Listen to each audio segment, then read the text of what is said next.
সুপ্রিয় শিক্ষার্থীরা, আশা করি সবাই ভালো আছো। আজকে আমরা পর্যাবৃত্ত গতি চ্যাপ্টারের অষ্টম অধ্যায়ের 8 নম্বর লেকচারটা করতে যাচ্ছি।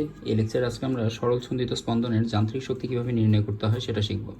তো যান্ত্রিক শক্তি নির্ণয় করার জন্য এখন পর্যন্ত আমরা সরল ছন্দিত স্পন্দনের যতগুলো সূত্র পেয়েছি এক এক করে সবগুলো সূত্র একটু রিভাইজ দিয়ে নিতে হবে, কারণ সবগুলো সূত্রই এখন থেকে আমার কম বেশি আমাদের লাগবে সবগুলোই। তো চলো আমরা সূত্রগুলো একটু এক এক করে দেখি। আবার সবার প্রথমে আমরা পেয়েছিলাম যে সরল ছন্দিত স্পন্দনের জন্য যেই বল কাজ করে সেই বল সেই বলের জন্য আমরা লিখতে পারি F = -kx। সরল ছন্দিত স্পন্দনের ক্রিয়াশীল বল F = -kx, অর্থাৎ যে বলটা সরল ছন্দিত স্পন্দনের মধ্যে কাজ করতেছে সেই বলটা সরণের সমানুপাতিক তো হবে, কিন্তু সরণের বিপরীতমুখী কাজ করবে, অর্থাৎ বল ও সরণ সর্বদা বিপরীতমুখী কাজ করবে। কিভাবে? মনে করো আমরা একটু এখানে আরেকবার দেখে রাখি। মনে করো আমরা এখান থেকে ধরে নিলাম আমাদের সাম্য অবস্থান থেকে একটা কণা যখন এই দিকে যাবে, ডান দিকে যাবে, তখন ডান দিকে যেতে যেতে সে যখন এই পজিশনে আসবে, এই পজিশনে আসার সময় সরণটা আমরা কাউন্ট করব এই মূল বিন্দু থেকে সাম্য অবস্থানের দিকে। সরণ কাউন্ট করব মূল বিন্দু থেকে সাম্য অবস্থানের দিকে, সাম্য অবস্থান থেকে সর্বোচ্চ বিস্তারের দিকে। ঠিক আছে, এটা হচ্ছে সর্বোচ্চ বিস্তার, এদিকে আরেকটা সর্বোচ্চ বিস্তার আছে, এটা হচ্ছে -a। তাহলে আমরা সরণ কাউন্ট করতেছি সাম্য অবস্থান অথবা মিন পজিশন থেকে সর্বোচ্চ বিস্তারের দিকে। আর তখন আমাদের সরণ যখন এদিকে কাজ করতেছে, ত্বরণ কোথায় কাজ করে? ত্বরণ তো কাজ করে এইদিকে। ত্বরণ সব সময় সাম্য অবস্থানমুখী কাজ করে, এটা সরল ছন্দিত স্পন্দনের সংজ্ঞার মধ্যেই আমরা জেনেছি। ত্বরণ সর্বদা সাম্য অবস্থান অভিমুখী থাকবে। তো এই ত্বরণটা দেখো, ত্বরণ সাম্য অবস্থানের সরণের যেহেতু বিপরীতমুখী, যে ত্বরণ আছে এই ডিরেকশনে, সরণ আছে এই ডিরেকশনে, তো ত্বরণ ও সরণ যেহেতু পরস্পরের বিপরীতমুখী, আর ত্বরণ যেদিকে থেকে আমরা জানি বলও সেদিকে কাজ করে, তো এই জন্য আমরা জানি সরল ছন্দিত স্পন্দনের জন্য বল সমান F = -kx। দেখো এখানে বল যেদিকে কাজ করতেছে সরণ তার বিপরীতে কাজ করতেছে, এই জন্য F = -kx। এরপর আমরা এখান থেকে যে সূত্রটা জেনেছিলাম সেটা হচ্ছে A সমান F/m, ত্বরণের সূত্র। এটা বলের সূত্র, নিউটনের দ্বিতীয় সূত্র থেকে এটা আমরা জেনেছি F = m। সেই হিসেবে আমরা লিখতে পারি A = F/m। এই হিসাবে আমরা এখান থেকে F এর জন্য -kx লিখলে এখানে আসে একবারে k/m। এটাকে যদি আমরা ω² বলি তাহলে এখানে আসবে ω²x, A = ω²x। এবার এখান থেকে আমরা আরও দুইটা কথা লিখে রাখতে পারি। যখন x = +-a, যখন x = +-a, প্লাস অথবা -a, তখন আমাদের a সমান কত? a সমান যখন +a, তখন এখানে যদি আমরা +a বসাই তাহলে পাবো -ω²a। যখন আমরা -a বসাবো তখন a সমান পাবো +ω²a। আচ্ছা, কোথায় কখন এটা থাকতেছে? সরল ছন্দিত স্পন্দন করার সময় একটা বস্তু যখন সাম্য অবস্থান থেকে এই দিকে যাবে, পজিটিভ এক্সট্রিমের দিকে যাবে, তখন তার ত্বরণটা কাজ করে কোন দিকে? তখন তার ত্বরণটা কাজ করে এই দিকে, তাই না? আবার সাম্য অবস্থান থেকে সে যখন নেগেটিভ এক্সট্রিমের দিকে আসবে, তখন তার ত্বরণটা কোন দিকে কাজ করে? এই দিকে। আচ্ছা, এবার আমরা যদি এই দুইটা ত্বরণকে একটা সংখ্যারেখার মাধ্যমে এভাবে চিন্তা করি, সংখ্যারেখার এটা হচ্ছে মূল বিন্দু বা শূন্য, এদিকে থাকবে ধনাত্মক অংশ, এদিকে থাকবে ঋণাত্মক অংশ। ঠিক আছে, তো এবার তোমরা একটু খেয়াল করে দেখো যে ত্বরণটা কখন ধনাত্মকের দিকে কাজ করতেছে, কখন ঋণাত্মকের দিকে কাজ করতেছে। এইখানে আস্তে আস্তে সরল ছন্দিত স্পন্দনকারী কণাটা যখন সাম্য অবস্থান থেকে এই নেগেটিভের দিকে আস্তে আস্তে যখন নেগেটিভ এক্সট্রিমে চলে আসবে, তখন x সমান হবে -a। আবার যখন সাম্য অবস্থান থেকে পজিটিভের দিকে আস্তে আস্তে যখন +a-তে আসবে, তখন আমরা বলবো x সমান +a। তো x সমান +a বসিয়ে আমরা কি পেয়েছিলাম? x সমান +a বসিয়ে আমরা পেয়েছিলাম a সমান -ω²a। তার মানে এই জায়গায় যখন আমাদের সরল ছন্দিত স্পন্দনকারী কণাটা এসে হাজির হচ্ছে, তখন এই জায়গায় তার ত্বরণটা হচ্ছে -ω²a। আর কণাটা যখন এই জায়গায় এসে হাজির হচ্ছে তখন তার ত্বরণ a সমান হচ্ছে +ω²a।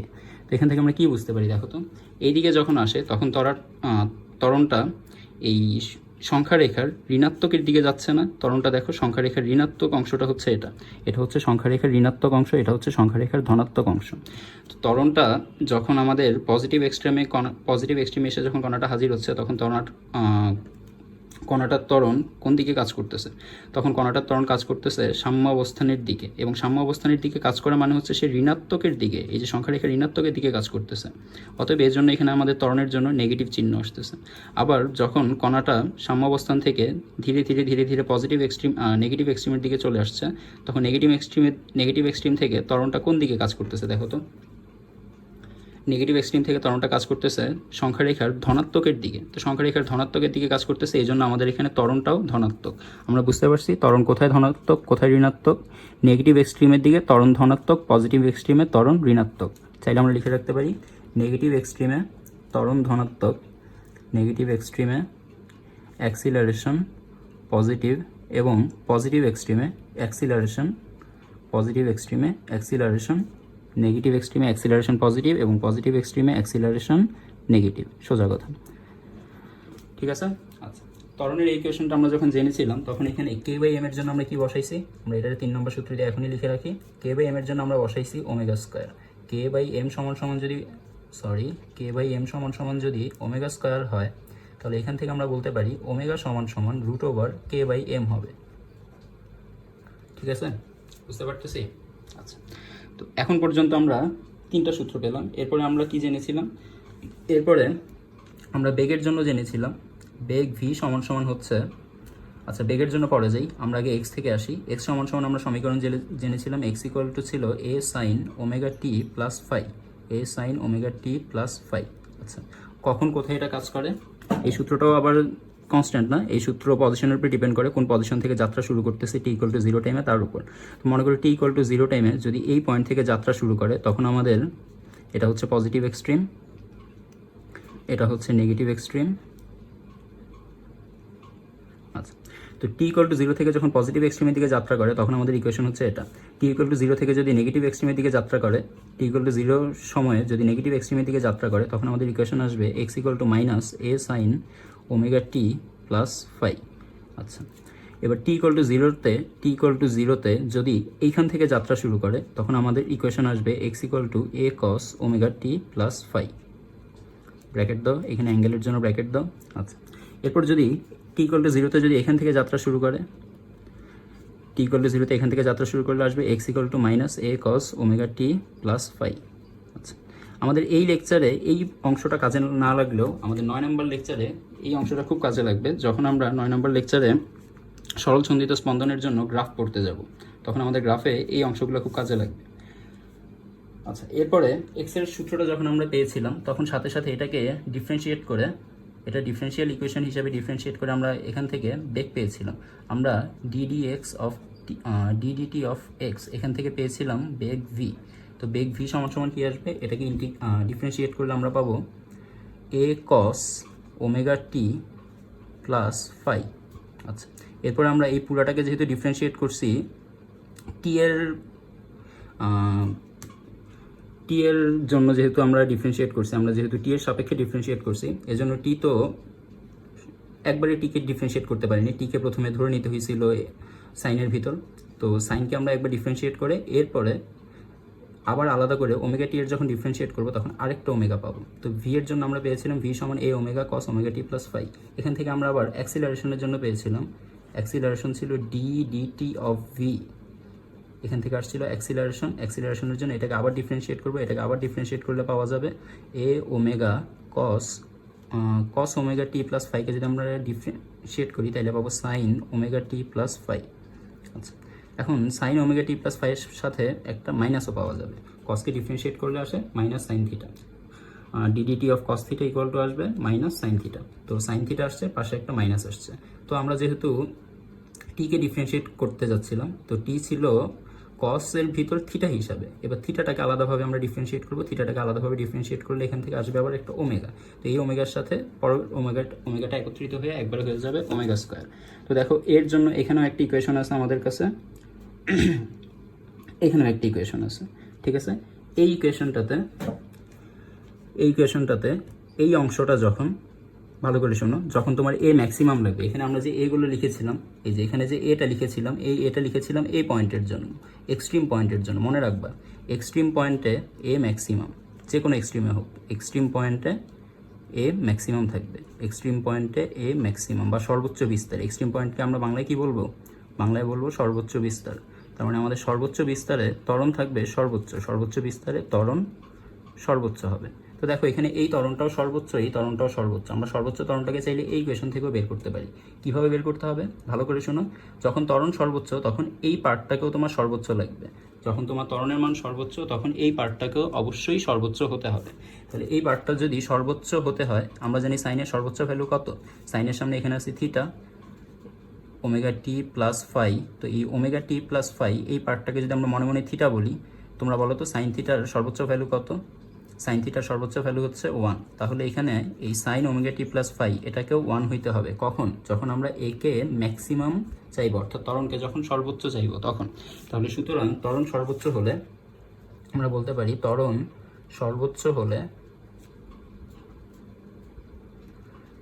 সর্বোচ্চ হলে আমরা বলতে পারি সাইন ওমেগা টি প্লাস ফাই। একটু পরে আমরা একটা ম্যাথ করব, এই ম্যাথে এই কনসেপ্টটা আমাদের কাজে লাগবে।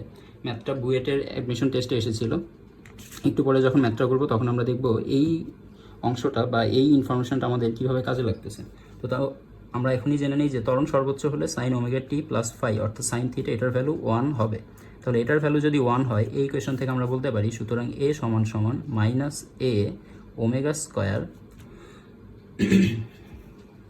মাইনাস এ ওমেগা স্কোয়ার। এই যে এই পার্টটার ভ্যালু হচ্ছে 1, তাহলে মাইনাস এ ওমেগা স্কোয়ারের সাথে 1 গুণ করলে আমরা পাচ্ছি এ ম্যাক্সিমাম। এখানে ম্যাক্সিমাম লেখো, এ ম্যাক্সিমাম সমান সমান মাইনাস এ ওমেগা স্কোয়ার। ওকে, এ সমান সমান মাইনাস এ ওমেগা স্কোয়ার। ওকে, আচ্ছা, আবার মাইনাস এ ওমেগা স্কোয়ারের জায়গায় প্লাস এ ওমেগা স্কোয়ার হতে পারে। কখন প্লাস এ ওমেগা স্কোয়ার হবে? যখন এই নেগেটিভ এক্সট্রিমে চলে আসবে। নেগেটিভ এক্সট্রিমে যখন চলে আসবে তখন থাকবে আবার প্লাস এ ওমেগা স্কোয়ার। আচ্ছা, এরপরে আমরা কি কি সূত্র জানবো? এরপরে আজকে আমরা জানবো যান্ত্রিক শক্তি, তারপরে হচ্ছে সরল ছন্দিত স্পন্দনের গতিশক্তি এবং সরল ছন্দিত স্পন্দনের বিভব শক্তি। তো সরল ছন্দিত স্পন্দনের গতিশক্তি, বিভব শক্তি এবং যান্ত্রিক শক্তি, এই তিনটা শক্তির সূত্র জানার আগে চলো আমরা এখন পর্যন্ত যে সূত্রগুলো দেখলাম সেই সূত্রের একটা দুইটা একটু ম্যাথ দেখি। একটু ম্যাথ দেখলে আমাদের সূত্রগুলো মাথার মধ্যে গাঁথবে। তো সবার প্রথমে আমরা যে ম্যাথটা দেখব, এই ম্যাথটা বুয়েট অ্যাডমিশন টেস্টে 2012-13 সালে এসেছিল। তো 2012-13 সালে যে ম্যাথটা এসেছিল সেই ম্যাথটা আমি শর্টকাটে তুলে দিচ্ছি, তোমরা খাতায় ম্যাথটা নিয়ে ফেলো। এটা আসছিল বুয়েট অ্যাডমিশন টেস্ট 12-13-তে। আচ্ছা, ম্যাথটা কি? x equal to 2 cos 50t হলে, x ইকুয়াল টু যদি 2 cos 50t হয়, x equal to 2 cos 50t হলে, এখানে একটা ব্র্যাকেট দাও, হলে কোনো একটি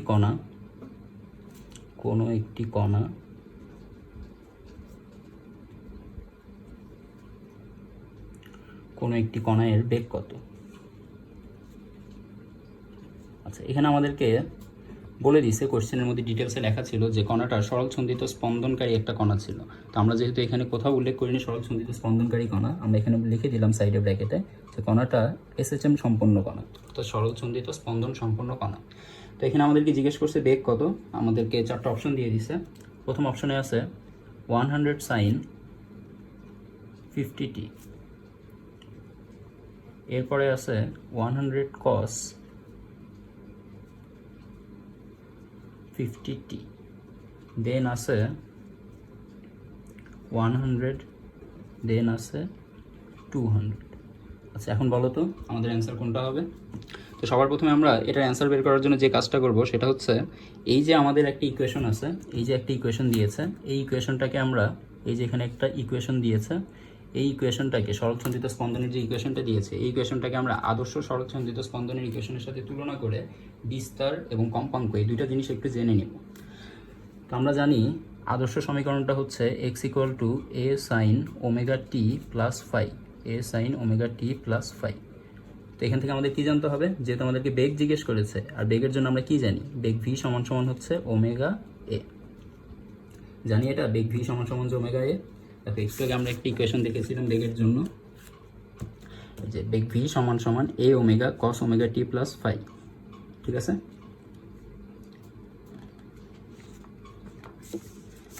তো এখান থেকে এই যে বেগ v সমান a omega cos omega T plus phi, এখান থেকে ওমেগায় আসলো কীভাবে? যখন তোমার বেগের মানটা ম্যাক্সিমাম হবে, যখন বেগের মানটা ম্যাক্সিমাম তখন কসের এই পার্টটাকেও ম্যাক্সিমাম হতে হবে। কসের এই পার্টটা যদি ম্যাক্সিমাম হয় তখন এর ভ্যালুকে আমরা ধরে নিব 1। কসের ম্যাক্সিমাম পার্ট ভ্যালু হচ্ছে 1। কস থিটার ভ্যালু প্লাস 1 থেকে ছোট, মাইনাস 1 থেকে বড়। তাহলে ম্যাক্সিমাম ভ্যালুটা কত? +1। তাহলে এখানে আমরা যদি cos থিটার ভ্যালুটাকে +1 পাই ধরি, তবেই আমাদের বেগটা সর্বোচ্চ আসবে। এখানে আমাদের কোশ্চেনে আরও একটা কথা উল্লেখ ছিল যে এর বেগ সর্বোচ্চ কত, এর বেগ সর্বোচ্চ কত, এর বেগ সর্বোচ্চ কত, বেগ সর্বোচ্চ। ওকে, তো যেহেতু বেগ সর্বোচ্চটা লাগবে সেহেতু আমরা বলতে পারি বেগ ভি সমান সমান ওমেগা এ। বেগ ভি সমান সমান ওমেগা এ কোথেকে আসছে আরেকবার দেখে নিই। বেগ ভি সমান সমান ছিল এ ওমেগা কস ওমেগা টি প্লাস ফাই। আচ্ছা, এখন এখানে এই ওমেগা টি প্লাস ফাই এটাকে আমরা মনে মনে একটা থিটা হিসেবে কল্পনা করতে পারি। তাহলে আমাদের কাছে এখানে আছে কস থিটা, আর কস থিটার সর্বোচ্চ ভ্যালু হচ্ছে +1। তো আমাদের যেহেতু বেগটাকে সর্বোচ্চ লাগবে কোশ্চেনে বলে দিছে, তাহলে এখানে এই কস থিটা অংশটাকেও সর্বোচ্চ হতে হবে। এই দুইটা তো কনস্ট্যান্ট, এই দুইটার উপর কোনো কিছু ডিপেন্ড করতেছে না, ডিপেন্ড করতেছে এই অ্যাঙ্গেলটার উপর। অ্যাঙ্গেলটার ভ্যালু যখন সর্বোচ্চ হবে তখন বেগও হবে সর্বোচ্চ, অ্যাঙ্গেলটার ভ্যালু যখন সর্বনিম্ন তখন বেগও হয়ে যাবে সর্বনিম্ন। এই দুইটা সবসময় হাজির থাকবে একই রকম হিসাবে, এদের মান কমবেও না বাড়বেও না। তাহলে এখান থেকে আমরা কি পাচ্ছি? এখান থেকে পাচ্ছি সুতরাং বেগ ভি সমান সমান এ ওমেগা। তো দেখো আমাদের এটার অ্যান্সার বের করার জন্য এখন যেই দুইটা জিনিস লাগবে সেই দুইটা জিনিস হচ্ছে এ এবং ওমেগা। আমি ডাব্লিউর মতো লিখে ফেলছি, এটারে ওমেগার মতো লেখো, মাথা দুইটাকে একটু বাঁকা করে দিও। তো এ কোথায় আছে, ওমেগা কোথায় আছে? দেখো আমাদের আদর্শ সমীকরণের সাথে যদি এই সমীকরণটাকে এখন তুলনা করি তাহলে পাবো x = 2 cos ওমেগা টি plus phi, x = 2 cos omega টি প্লাস ফাই। আচ্ছা, এখন আদর্শ সমীকরণের সাথে তুলনা করতে গিয়ে এখানে দেখা যাচ্ছে cos, তাইলে আমরা কি করব? এখন আদর্শ সমীকরণের সাথে তুলনা করে বলতে পারি যে বিস্তার হচ্ছে 2। এখন ওমেগার সামনে এখানে তো cos আছে, তুলনা কিভাবে করব? তো এই জন্য আমরা যেহেতু এখানে প্রপারলি তুলনা করতে পারতেছি না, এই জন্য আমরা এখানে ডিফারেন্সিয়েট করে ফেলি। এই যদি এক্সকে ডিফারেন্সিয়েট করি তাহলে পাবো আমরা ভি, আমরা D D x of D D T of x করলেই পেয়ে যাব বেগ ভি। তার মানে এটাকে আমাদের ডিফারেন্সিয়েট করতে হবে। পুরোটাকে ডিফারেন্সিয়েট করলে প্রথমে 2 cos ওমেগা টি প্লাস ফাই, এটাকে ডিফারেন্সিয়েট করলে পাওয়া যাবে মাইনাস সাইন ওমেগা টি প্লাস ফাই, ঠিক আছে? এবং বাইরে লাস্টে আবার ওমেগাটা চলে আসবে। আচ্ছা, ওমেগা হিসেবে কে ছিল? 50, ওমেগা হিসেবে ছিল 50, যে আমরা এখানে 50 পেয়েছি, তো 50। তো এই 50টা লাস্টে আরেকবার বাইরে চলে আসবে, তাহলে এখানে আমরা পাচ্ছি বা ডি এক্স, আচ্ছা এটা লেখা লাগবে না, বা ভি সমান সমান 50 এসে এখানে -2 এর সাথে মাল্টিপ্লাইড হয়ে -100 সাইন ওমেগা টি প্লাস ফাই। এখন আমাদেরকে বলছে বেগটা সর্বোচ্চ হতে হবে। এখন বেগ যদি সর্বোচ্চ হতে হয় তাহলে এই পার্টটাকে 1 হতে হবে। যেহেতু বেগ সর্বোচ্চ, আমরা বলতে পারি যেহেতু বেগ সর্বোচ্চ সুতরাং সাইন ওমেগা টি প্লাস ফাই = 1। তাহলে সুতরাং এখানে আসছে ভি -100 × 1 বা -100। তাহলে এখানে মাইনাস আছে, আমাদের কোনো অপশনে মাইনাস নেই। কি করব আমরা? মাইনাসটা এখানে বেগের ভ্যালু কমে যাচ্ছে এটা বোঝাচ্ছে না, মাইনাসটা এখানে বোঝাচ্ছে বেগটা ম্যাক্সিমাম হয়েছে নেগেটিভ ডিরেকশন থেকে এসে। মানে ব্যাপারটা হচ্ছে এরকম, এই যে মিন পজিশন, এই মিন পজিশন থেকে একবার এই দিকে যাবে ম্যাক্সিমাম ভেলোসিটিতে, একবার এই দিকে যাবে। দেখো ম্যাক্সিমাম ভেলোসিটি থেকে এইদিকে যেতে যেতে পজিটিভ এক্সট্রিমে গেল, পজিটিভ এক্সট্রিমে গিয়ে বেগ 0 হয়ে গেল। এই যে এদিকে যেতে যেতে বেগ কমতেছে, কমতে কমতে পজিটিভ এক্সট্রিমে গিয়ে বেগ 0। এরপর পজিটিভ এক্সট্রিম থেকে আবার রিটার্ন করতে করতে করতে করতে এই জায়গায় এসে বেগ ম্যাক্সিমাম। তাইলে দ্বিতীয়বার যখন বেগ ম্যাক্সিমাম হলো তখন সেটা ডিরেকশন এইদিকে, আর প্রথমবার বেগ যখন ম্যাক্সিমাম তখন থেকে সেটা ডিরেকশন এইদিকে। তার মানে আমাদের বেগটা এবার ম্যাক্সিমাম তো ঠিক আছে, কিন্তু এই বিন্দু থেকে এবার এটা সংখ্যা রেখার ঋণাত্মক অংশের দিকে অগ্রসর হচ্ছে, এই জন্য এখানে -100। আর যদি এই বিন্দু থেকে সংখ্যা রেখার ধনাত্মকের দিকে অগ্রসর হতো তাহলে +100। বুঝতে পারছি?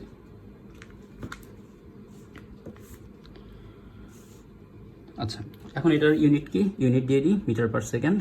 প্রশ্নে বলা ছিল যে এখানে সরণের একক মিটার এবং সময়ের একক যদি সেকেন্ড হয়, সময়ের একক সেকেন্ড এবং সরণের একক যদি মিটার হয়, তবে বেগের এককটা বেগটা কত হবে? তো বেগের এখানে প্রত্যেকটার সামনে মিটার দেওয়া ছিল, এটার সামনে মেবি সেন্টিমিটার পার সেকেন্ড দেওয়া ছিল, এটার সামনে মিটার পার সেকেন্ড, বাকি সবগুলোর সামনে মিটার পার সেকেন্ড দেওয়া ছিল। তাহলে আমাদের অ্যান্সার হচ্ছে সি। বুঝতে পারছি? আমরা আরেকটা ম্যাথ নেই। এবারের ম্যাথটা, এটাও বুয়েটের অ্যাডমিশন টেস্টে এসেছিলো, এটা বুয়েটের অ্যাডমিশন টেস্টে 10-11তে এসেছিলো, বুয়েটের অ্যাডমিশন টেস্ট 10-11। আচ্ছা, তো এইখানে এই ম্যাথটাতে বলা আছে y = যদি sine y = 2 sine y equal to 2 sine, কত সালে এসেছে, বুয়েট অ্যাডমিশন টেস্ট 8, 9, 10, 11-তে।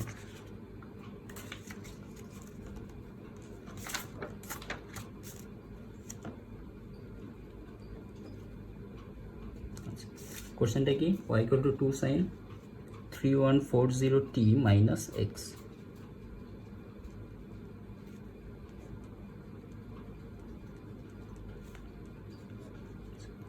এই তরঙ্গের কম্পাঙ্ক কত জিজ্ঞেস করেছে, খুবই সহজ একটা কোশ্চেন। এই তরঙ্গের কম্পাঙ্ক কত জিজ্ঞেস করেছে, কোশ্চেনটা লিখে ফেলো, তরঙ্গের কম্পাঙ্ক কত।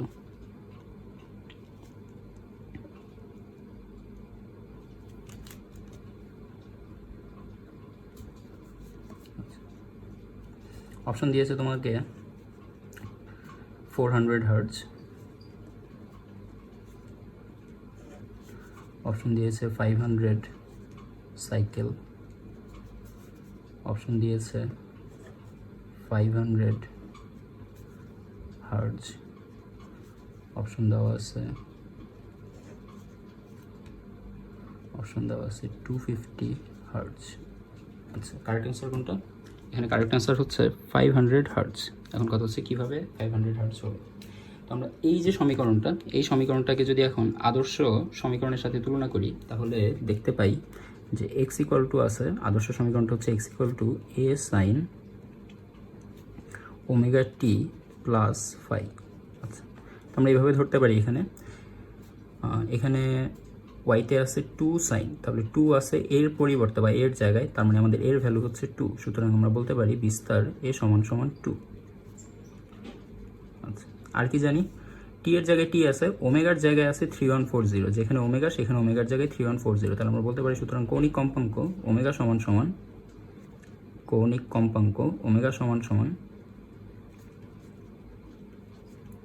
3140। আচ্ছা, এবার এখানে একটু খেয়াল করি, কৌণিক কম্পাঙ্ক ওমেগা সমান যে 3140 দেওয়া আছে, এই কৌণিক কম্পাঙ্ক ওমেগার জন্য আমরা কি সূত্র জানি? কৌণিক কম্পাঙ্ক ওমেগার জন্য আমাদের আবার জানা আছে ওমেগা সমান 2πf, ওমেগা সমান 2πf। তাহলে ওমেগার জন্য আমরা বসাই দিলাম 2πf সমান সমান 3140। এখান থেকে f সমান সমান আসবে, এখান থেকে ওমেগা সমান সমান আসবে 499.745, 499.745।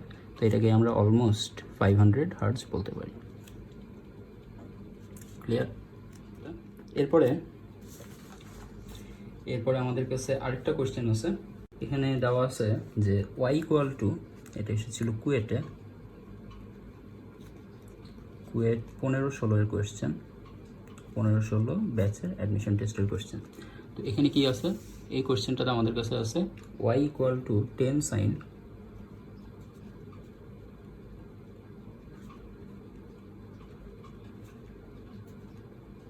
এই হচ্ছে একটা সরল ছন্দিত স্পন্দনকারী কণার সমীকরণ। বলছে 6.28 সেকেন্ড সময়ে বস্তুটির ত্বরণ কত, 6.28 সেকেন্ড সময়ে বস্তুটির ত্বরণ কত, সময়ে বস্তুটির ত্বরণ কত।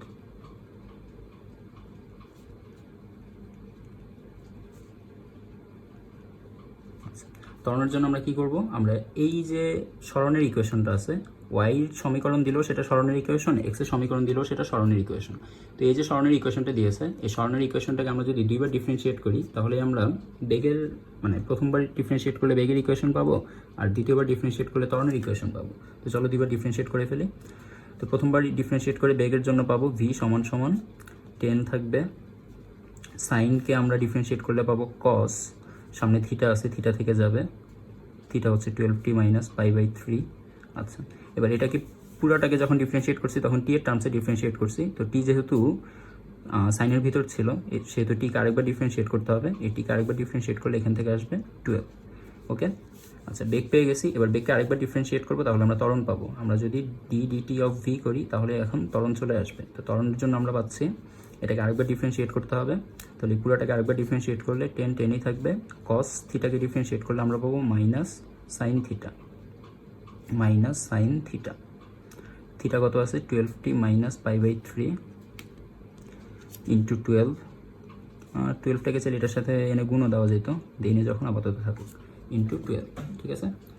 লাস্টে কী করতে হবে, লাস্টে এই যে আমরা যেটাকে টি এর সাপেক্ষে যখন কাজ করছি তখন টি তো আর আলাদা ছিল না, এই জন্য টিকে এবার আলাদাভাবে আরেকবার ডিফারেন্সিয়েট করে নিতে হবে। টিকে আলাদাভাবে আরেকবার ডিফারেন্সিয়েট করলে এখান থেকে আরেকটা 12 আসবে, এখানে একটা 1 কাটা। আচ্ছা, তাহলে একবারে কি আসলো এখান থেকে, একবারে এখান থেকে আমরা পেলাম ডিভি বাই, সেটা লেখা লাগবে না, তাহলে এ সমান সমান আসছে, এখানে আছে -10, -10 এর সাথে 12 মাল্টিপ্লাই করলে আসবে 120, 120-র সাথে যদি আবার 12 মাল্টিপ্লাই করি তাহলে 1440 সাইন 12t মাইনাস π/3, ঠিক আছে। এই হচ্ছে আমাদের ত্বরণের ইকুয়েশন, সামনে একটা মাইনাস থাকবে, আমরা মাইনাস দিয়ে নিয়েছি। ত্বরণের ইকুয়েশন অলওয়েজই মাইনাস থাকবে, এটা আমরা আগেই লিখেছি।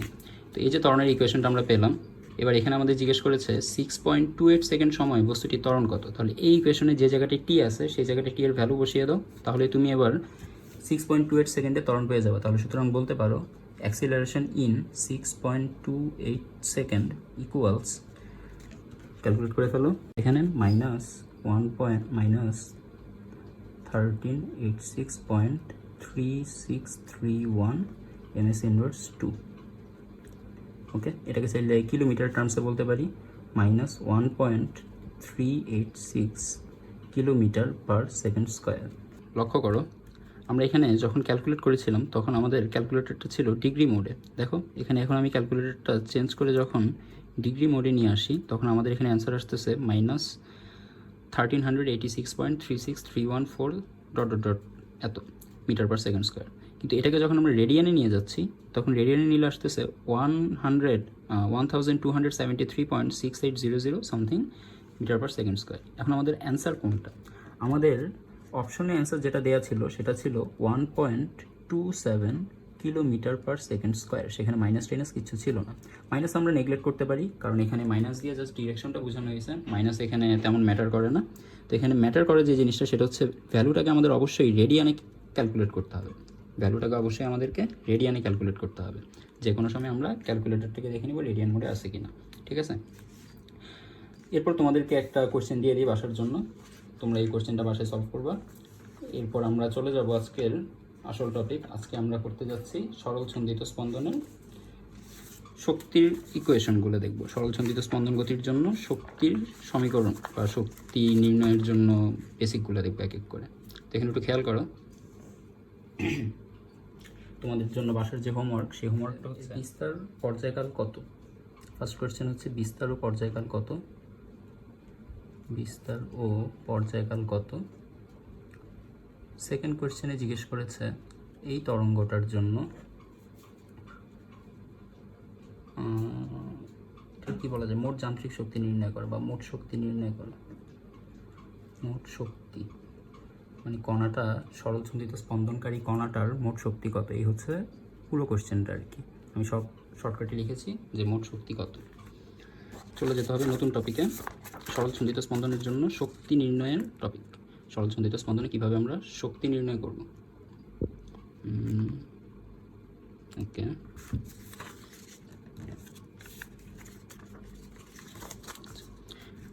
একটু লক্ষ্য করে এখানে সরল ছন্দিত স্পন্দনের শক্তি নির্ণয় করার জন্য সবার প্রথমে আমরা জেনে নিই যে সরল ছন্দিত স্পন্দনে কয় ধরনের শক্তি থাকবে। মনে করি আমরা দেখি যে একটা সিম্পল পেন্ডুলামকে যখন আমরা দোলায়িত করি, একটা সিম্পল পেন্ডুলামকে যখন আমরা দুলতে দিই তখন তার মধ্যে একটা গতি থাকে।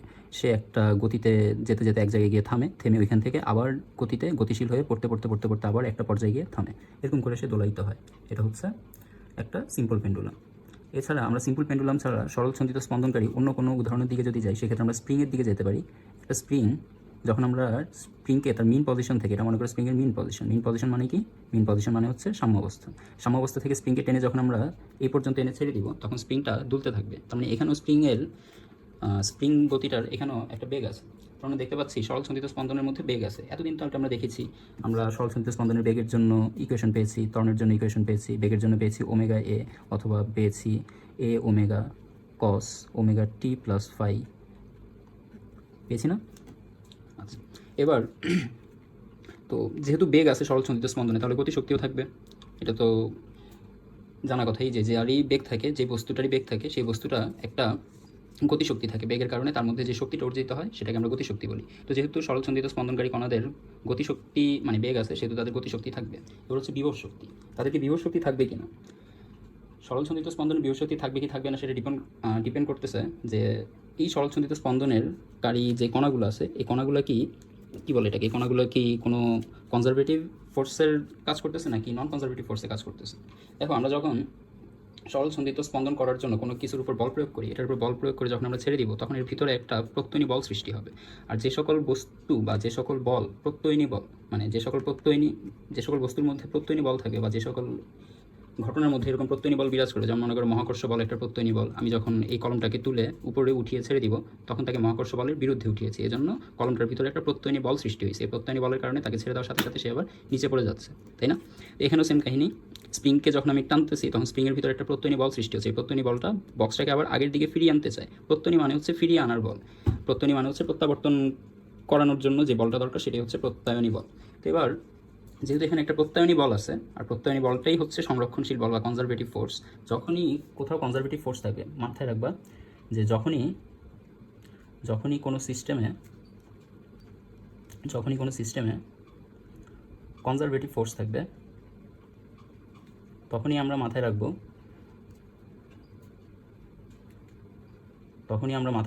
ওই সিস্টেমে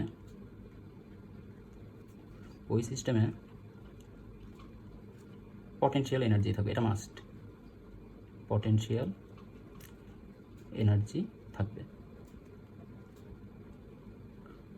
কোনো সিস্টেমে যখনই কনজারভেটিভ ফোর্স থাকবে, তখনই ওই সিস্টেমে পটেনশিয়াল এনার্জি থাকবে।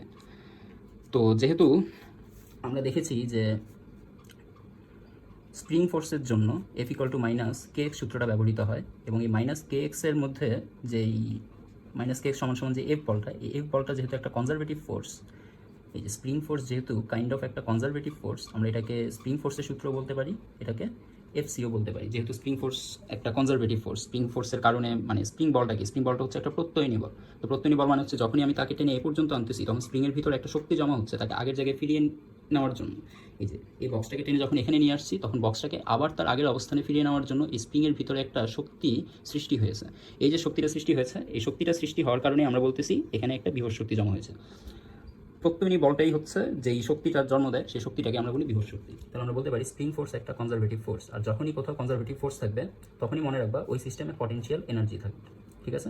আমরা জানি এটা শুধু স্প্রিং ফোর্সের সূত্র না, এটাই সিম্পল পেন্ডুলামের জন্য সত্যি। আমরা সিম্পল পেন্ডুলামের ক্লাসে বা পর্যাবৃত্তিক গতির ক্লাসে একদম প্রথম ক্লাসে জেনেছিলাম যে এখানে কীভাবে F = -kx কাজ করে।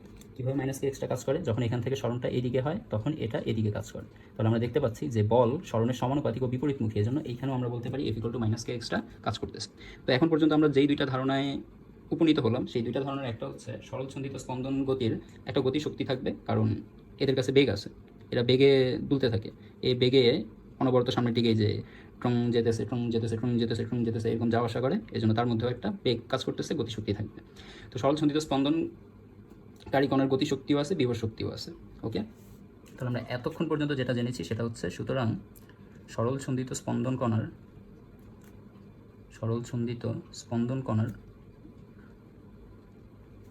স্পন্দনশীল কণার গতি ও বিভব শক্তি থাকবে বা আছে। গতিশক্তি ও বিভব শক্তি আছে। আচ্ছা, গতিশক্তির কাহিনীটা কি? গতিশক্তির কাহিনীটা হচ্ছে বেগ আছে, এই জন্য গতিশক্তি থাকবে। গতিশক্তি কেন থাকবে? গতিশক্তি থাকার জন্য শর্ত হচ্ছে বেগ আছে। বিভব শক্তি থাকার শর্তটা কি বলতো? আমরা কি বলছি এখন পর্যন্ত? বিভব শক্তি থাকার শর্তটা কি?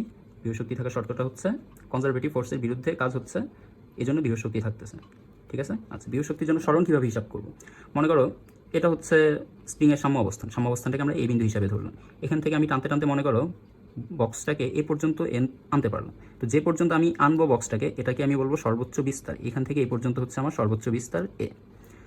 ওকে, তো দেখো এইখান থেকে এই সাম্য অবস্থানে যখন আসি, তখন আমার সরণকে আমি ধরবো 0, এবং সাম্য অবস্থানে সরণ 0 মানে সাম্য অবস্থানে কোনো বিভব শক্তিও থাকবে না। যেমন মনে করো আমাদের ভূমিকে আমরা ধরে রাখি, ভূমি হচ্ছে আমাদের একদম সাম্য অবস্থান। এই সাম্য অবস্থানে কোনো বস্তু থাকা মানে হচ্ছে তার কোনো বিভব শক্তি থাকবে না। যদিও আমরা ধরে রাখি বিভব শক্তি থাকবে না, কিন্তু অ্যাকচুয়ালি যে তার বিভব শক্তি নেই ব্যাপারটা তা না, এখানে তারও বিভব শক্তি আছে। তো এই যে বিভব শক্তিটা, এই বিভব শক্তিটা সে কীভাবে গেইন করতেছে, এখান থেকে যত আমি তাকে সামনের দিকে নিয়ে যাচ্ছি তত এর ভিতরে দেখো আমি যখন বক্সটাকে অল্প একটু নিব তখন তার ভিতর খুব অল্প একটু শক্তি জমা হবে এবং অল্প একটু শক্তি জমা হয়ে বক্সটাকে একটু কম বেগে আবার সাম্য অবস্থানের দিকে ফিরিয়ে আনতে চাইবে। আমি যখন একটু বেশি সরণ ঘটাবো তখন বক্সটাকে বেশি সরণ ঘটানোর কারণে এখানে একটু বেশি বিভব শক্তি জমা হবে, এই জন্য বক্সটাকে সাম্য অবস্থানের দিকে আনতে আনতে দেখা যাবে সাম্য অবস্থানে এসে বেগটা অনেক বেশি হয়ে গেছে। এরপর এখান থেকে যখন একদম পজিটিভ এক্সট্রিমে মানে এই পর্যন্ত আনছি, আমার হিসাবে যখন এই পর্যন্ত আনছি, চাইলে আরও বেশিও নেওয়া যেত স্প্রিং যেহেতু, তো যে যদি আমি এই পর্যন্ত আনি তাহলে দেখা যাবে এই 3টা পয়েন্টের মধ্যে এই পয়েন্টে আনার পর ছেড়ে দিলে এই সাম্য অবস্থানে সবচেয়ে বেশি বেগে ফেরত আসতেছে। তার মানে আমরা বলতে পারি যে এই এক্সের ভ্যালু যত যত বৃদ্ধি করতেছি আমরা, সাম্য অবস্থান থেকে একবার এক্সকে নিয়ে গেছি এই জায়গায়, একবার সাম্য অবস্থান থেকে এক্স ছিল এতটুকু দূরে, আরেকবার সাম্য অবস্থান থেকে এক্স ছিল এতটুকু দূরে, আরেকবার সাম্য অবস্থান থেকে এক্স ছিল এতটুকু দূরে।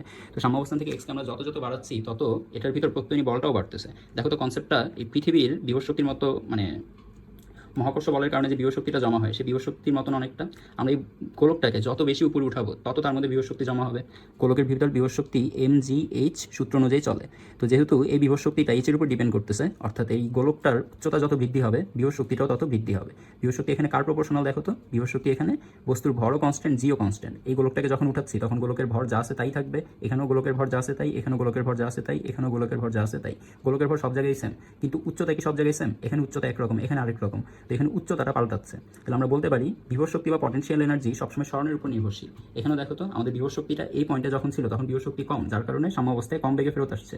এই পয়েন্টে যখন ছিল তখন বিভব শক্তির মান একটু বৃদ্ধি পেয়েছে, যার কারণে সাম্য অবস্থায় একটু বেশি বেগে ফেরত আসছে। এই পয়েন্টে যখন আনছিলাম তখন বিভব শক্তির মান এত বেশি বৃদ্ধি পেয়েছে যে সাম্য অবস্থানে সবচেয়ে বেশি বেগে ফেরত আসতেছে। তাহলে দেখো এখানেও বিভব শক্তিটা সরণের উপর নির্ভর করতেছে না। সাম্য অবস্থান থেকে যখন এখানে ছিলাম সরণটা অল্প একটু ছিল, সাম্য অবস্থান থেকে যখন এখানে আসছি সরণটা একটু বৃদ্ধি পেয়েছে, সাম্য অবস্থান থেকে যখন এখানে আসছি সরণটা অনেক বেশি হয়ে গেছে। তাহলে এখান থেকে আমরা বলতে পারি যে এখানেও যেহেতু সরণের উপর নির্ভর করতেছে, তার মানে বিভব শক্তি কীভাবে আসে? বিভব শক্তি আসে সংরক্ষণশীল বলের বিরুদ্ধে কাজ করার কারণে, সংরক্ষণশীল বা কনজারভেটিভ ফোর্সের বলের বিরুদ্ধে কাজ করার কারণে। দেখো সংরক্ষণশীল বল কোনটা? আমি যখন স্প্রিংটাকে এইদিকে টানতেছি তখন স্প্রিংয়ের ভিতরে একটা বল তৈরি হচ্ছে, এই বলটাই হচ্ছে সংরক্ষণশীল বল। এই বলটাই আমি যে কাজটা করতেছি ওই কাজটাকে আবার রিপিট করে আগের জায়গায় ফেরত আনতে পারতেছে। অর্থাৎ আমি যে কাজটা করতেছি ওই কাজটা করার পরে মনে করো আমি কোনো কিছু একটা ভেঙে ফেললাম, এটা ভেঙে ফেলে তার জোড়া লাগাতে পারবো না, কিন্তু এটাকে আমি টান দিয়ে নিয়ে আসলেও এটা আবার আগের জায়গায় ফেরত আসতেছে। এটাকে আমি কিছু একটা করলে সে আবার আগের রূপে ফেরত আসতে পারতেছে না, কিন্তু ইনি আবার আগের রূপে ফেরত আসতে পারতেছে। তাহলে এটার ভিতর কোনো প্রত্যয়নী বল নেই, এটার ভিতর প্রত্যয়নী বল আছে। অর্থাৎ এটার ভিতর কোনো সংরক্ষণশীল বল নেই, এটার ভিতর সংরক্ষণশীল বল আছে। তাহলে যার ভিতরে সংরক্ষণশীল বল আছে সেই বিভব শক্তি তৈরি করবে। কারণ কি? কারণ হচ্ছে সংরক্ষণশীল বল। ক্লিয়ার? এবার চলো সূত্র দেখি কীভাবে সূত্র আসবে। তো এটা হচ্ছে আজকে আমাদের লেকচারের 3 নম্বর পেজ।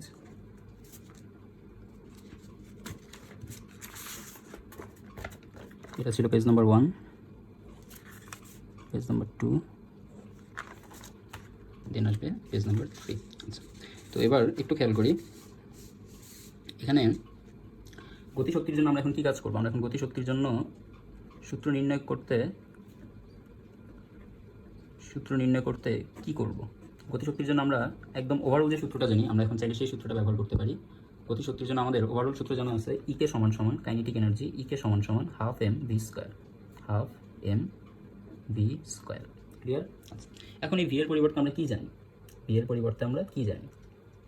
অ্যাকচুয়ালি আমরা ভি এর পরিবর্তে জানি হাফ এম, ভি এর পরিবর্তে জানি ভি সমান সমান হচ্ছে এ ওমেগা কস ওমেগা টি প্লাস ফাই। ঠিক আছে? তাহলে ভি এর পরিবর্তে আমরা যে ইকুয়েশনটা জানি সেই ইকুয়েশনটাকে এনে যদি এখানে বসায় দেওয়া হয় তাহলে পাওয়া যাবে এ ওমেগা কস ওমেগা টি প্লাস ফাই। ঠিক আছে? তো এবার এখান থেকে হাফ এম, আচ্ছা এখানে ভির উপরে স্কয়ার ছিল, তাহলে এই পুরোটার উপরে একটা স্কয়ার হবে, এখানে যা যা আছে সবগুলোর উপরে স্কয়ার হবে, তাহলে এর উপরে স্কয়ার হবে, ওমেগার উপরে স্কয়ার হবে, কসের উপরে স্কয়ার হবে। এবার আমরা এ স্কয়ার ওমেগা স্কয়ার এই দুইটাকে বাইরে রেখে কস স্কয়ার ওমেগা টি প্লাস ফাই, এটাকে যদি আমরা মনে মনে কস স্কয়ার থিটা বলি, তাহলে কস স্কয়ার থিটা মানে আমরা জানি 1 মাইনাস সাইন স্কয়ার থিটা। তাহলে এখানে এই কস স্কয়ারের জন্য আমরা বলতে পারি 1 minus sine square theta. Theta কে ছিল? থিটা ছিল ওমেগা টি প্লাস ফাই, এইটাকেই আমরা মনে মনে থিটা ধরছিলাম। তো এখানে ব্র্যাকেট দিয়ে দাও। এবার আমি যদি হাফ এম ওমেগা স্কয়ার বাইরে থাকলো, এবার যদি এ স্কয়ারের সাথে গুণ করি 1কে তাহলে পাবো এ স্কয়ার মাইনাস, যদি এখানে গুণ করি তাহলে পাবো A square sine square omega T plus phi, A square sine square omega T plus phi. আচ্ছা, এখানে একটা ব্র্যাকেট দিয়ে দিই। এবার half M omega square equal to, এই অংশটা দিকে একটু ভালো করে লক্ষ্য করো, এই অংশটা হচ্ছে আমাদের সরণের ইকুয়েশনের বর্গ। সরণের ইকুয়েশনটা কী ছিল আমাদের? সরণের ইকুয়েশনটা ছিল এক্স সমান সমান এ সাইন ওমেগা টি প্লাস ফাই। ওকে, এবার উভয় পাশে যদি একটা করে বর্গ করে দিই আমরা যদি উভয় পাশে একটা করে বর্গ করে দিই, এখানে একটা স্কোয়ার, এখানে একটা স্কোয়ার, এখানে একটা স্কোয়ার হবে, তাহলে আমরা পাচ্ছি এক্স স্কোয়ার সমান এ স্কোয়ার সাইন স্কোয়ার ওমেগা টি প্লাস ফাই। দেখো এখানেও আছে এ স্কোয়ার সাইন স্কোয়ার ওমেগা টি প্লাস ফাই। তাহলে এখানে আমরা লিখতে পারি এ স্কোয়ারের জায়গায় এ স্কোয়ার থাকবে মাইনাস এই পুরোটার পরিবর্তে আমরা লিখতে পারি এক্স স্কোয়ার। তাহলে এটা হলো, আমরা দেখো ভি এর জন্য এরকম একটা ইকুয়েশন কিন্তু আগেও জানতাম, আমরা চাইলে সরাসরি বসাই দিতে পারতাম, কোনো সমস্যা হতো না। আমরা ভি এর ইকুয়েশনটা জানতাম, ভি সমান omega into root over a square minus x square. ঠিক আছে, ভি এর এরকম একটা ইকুয়েশন আমরা জানতাম, চাইলে তোমরা এই জায়গাটায় ভি এর এই ইকুয়েশনটাকে অ্যাড করে নিতে পারো। আমরা প্রথমে ভি এর যে ইকুয়েশনগুলো লিখেছিলাম এই জায়গায় তোমরা চাইলে এই ইকুয়েশনটা লিখে নিতে পারো, ভি সমান সমান omega into root over a square minus x square.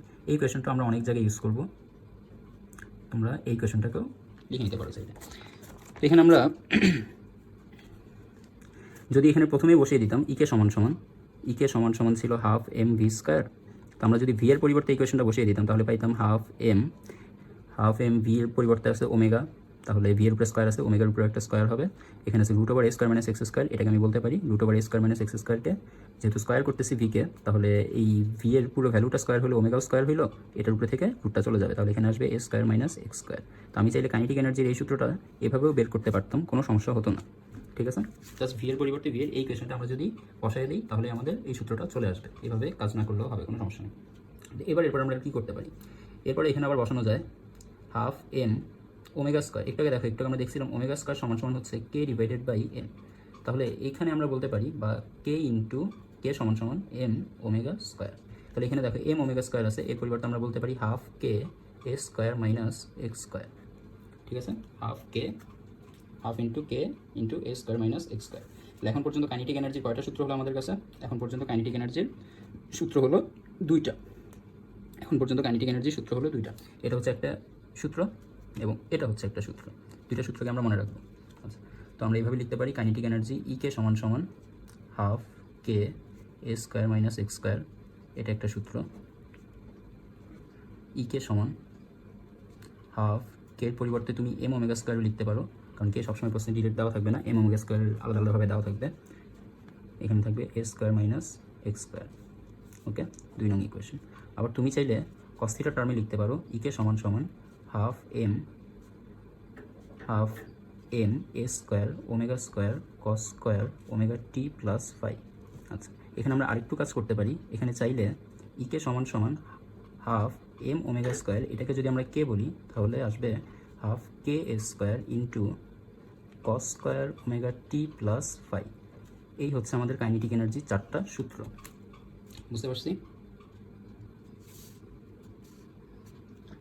এই হচ্ছে আমাদের কাইনেটিক এনার্জি 4টা সূত্র, বুঝতে পারছি আশা করি। তো এবার কাইনেটিক এনার্জির এই 4টা সূত্রের সাথে সাথে আমরা কাইনেটিক এনার্জির আরও কিছু বেসিক একটু দেখে নিই। কাইনেটিক এনার্জির জন্য এটা এখন আমাদের 4 নম্বর পেজ।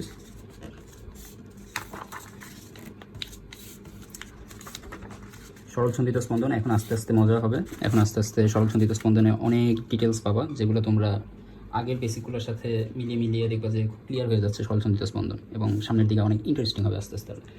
তো এখন এই 4 নম্বর পেজে আমরা দেখতে পাচ্ছি গতিশক্তির জন্য যে ইকুয়েশনগুলো এসেছে, এই 4টি ইকুয়েশনের মধ্যে যে কোনো একটা ইন্ডিভিজুয়াল ইকুয়েশন নিয়ে কাজ করলেই হয়। আমরা এই 1 নং ইকুয়েশনটি নিয়ে এখন একটু কাজ করি, বেসিকগুলো আর একটু ভালোভাবে বোঝার জন্য। তো 1 নং ইকুয়েশন আমরা পেয়েছি ইকে সমান half k a square into half k a square minus x square, half k a square minus x square. আচ্ছা, এটাকে চাইলে আমরা এভাবে লিখতে পারি হাফ ইকে সমান হাফ কে এর জায়গায় লিখতে পারি এম ওমেগা স্কোয়ার ইন্টু এ স্কোয়ার মাইনাস এক্স স্কোয়ার। ঠিক আছে, এখন এই দুইটা সূত্রের মধ্যে একটু খেয়াল করো, কখন আমাদের কাইনেটিক এনার্জিটা ম্যাক্সিমাম থাকবে, কখন কাইনেটিক এনার্জিটা মিনিমাম হবে। আমরা কাইনেটিক এনার্জি দুইটা অংশ নিব, কখন কাইনেটিক এনার্জি ম্যাক্সিমাম, কখন kinetic energy minimum. Kinetic energy ম্যাক্সিমামের জন্য ভেলোসিটিকে ম্যাক্সিমাম হইতে হবে, আর কাইনেটিক এনার্জি মিনিমামের জন্য ভেলোসিটিটা মিনিমাম হইতে হবে। ম্যাক্সিমামের জন্য বেগ হইতে হবে ম্যাক্সিমাম, আর মিনিমামের জন্য বেগ হইতে হবে মিনিমাম। আচ্ছা, আমরা জানি সরলসন্ধিত স্পন্দনে বেগের মিনিমাম ভ্যালু হচ্ছে 0, আর বেগের ম্যাক্সিমাম ভ্যালু ডিপেন্ড করতেছে আমি কত বল দিয়ে সরলসন্ধিত স্পন্দনটা শুরু করেছি তার উপর। তো এখানে বেগ যদি 0 হয়, সরলসন্ধিত স্পন্দনের কণার বেগ কখন 0 হয়? দেখো, সাম্যাবস্থান থেকে সে যখন কোনো একটা এক্সট্রিমের দিকে যাবে, হয় মনে করো পজিটিভ এক্সট্রিমের দিকে যাবে অথবা নেগেটিভ এক্সট্রিমের দিকে যখন যাবে, তখন তার বেগ হবে 0। তাহলে এখানেও বেগ শূন্য, এখানেও বেগ শূন্য। তাহলে আমরা বলতে পারি যেসব জায়গায় বেগ শূন্য সেসব জায়গায় কাইনেটিক এনার্জি শূন্য।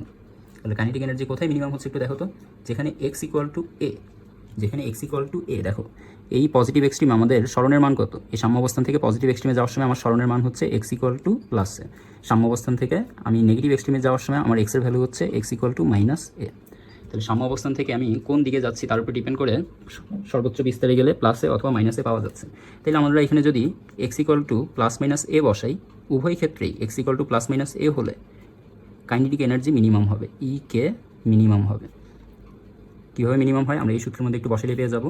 আমরা সূত্রে দেখতে পাচ্ছি ই কে সমান সমান আছে half k a square minus x square. তাহলে এ স্কোয়ার মাইনাস, যেহেতু এক্স সমান সমান প্লাসেও হইতে পারে মাইনাসেও হইতে পারে, তাহলে প্রথমে প্লাসে বসায় দেখলাম কী আসবে এখানে, এক্সের জায়গায় প্লাসে বসায় দেখলাম, তাহলে এ স্কোয়ার মাইনাস এক্স এ স্কোয়ার সমান সমান আসবে half into k into zero সমান সমান জিরো। আবার যদি আমরা মাইনাস এ স্কোয়ার বসাইতাম তাহলে আসতো হাফ ইন্টু কে ইন্টু এ স্কোয়ার। এবার এক্সের জায়গায় বসাবো মাইনাস এ বসাই ওইটাকে আবার হোল স্কোয়ার করবো। তাহলে এখানে আসলো আগের মতোই half k a square minus a square সমান সমান জিরো। ঠিক আছে, তাহলে আমরা দেখতে পেলাম যে কোথায় গতিশক্তির ভ্যালুটা শূন্য হবে, কোথায় গতিশক্তির ভ্যালুটা শূন্য হবে, কোথায় হচ্ছে গতিশক্তির ভ্যালু শূন্য, সাম্য অবস্থান থেকে সর্বোচ্চ বিস্তারে গেল অথবা সাম্য অবস্থান থেকে সর্বনিম্ন বিস্তারে গেল। তো এখানে আমরা বলতে পারি সাম্য অবস্থান থেকে সর্বোচ্চ এবং সর্বনিম্ন উভয় বিস্তারেই গতিশক্তির মান শূন্য। এবার ম্যাক্সিমাম কোথায় হচ্ছে, ম্যাক্সিমাম হওয়ার জন্য তোমাকে এই স্মরণ হইতে হবে।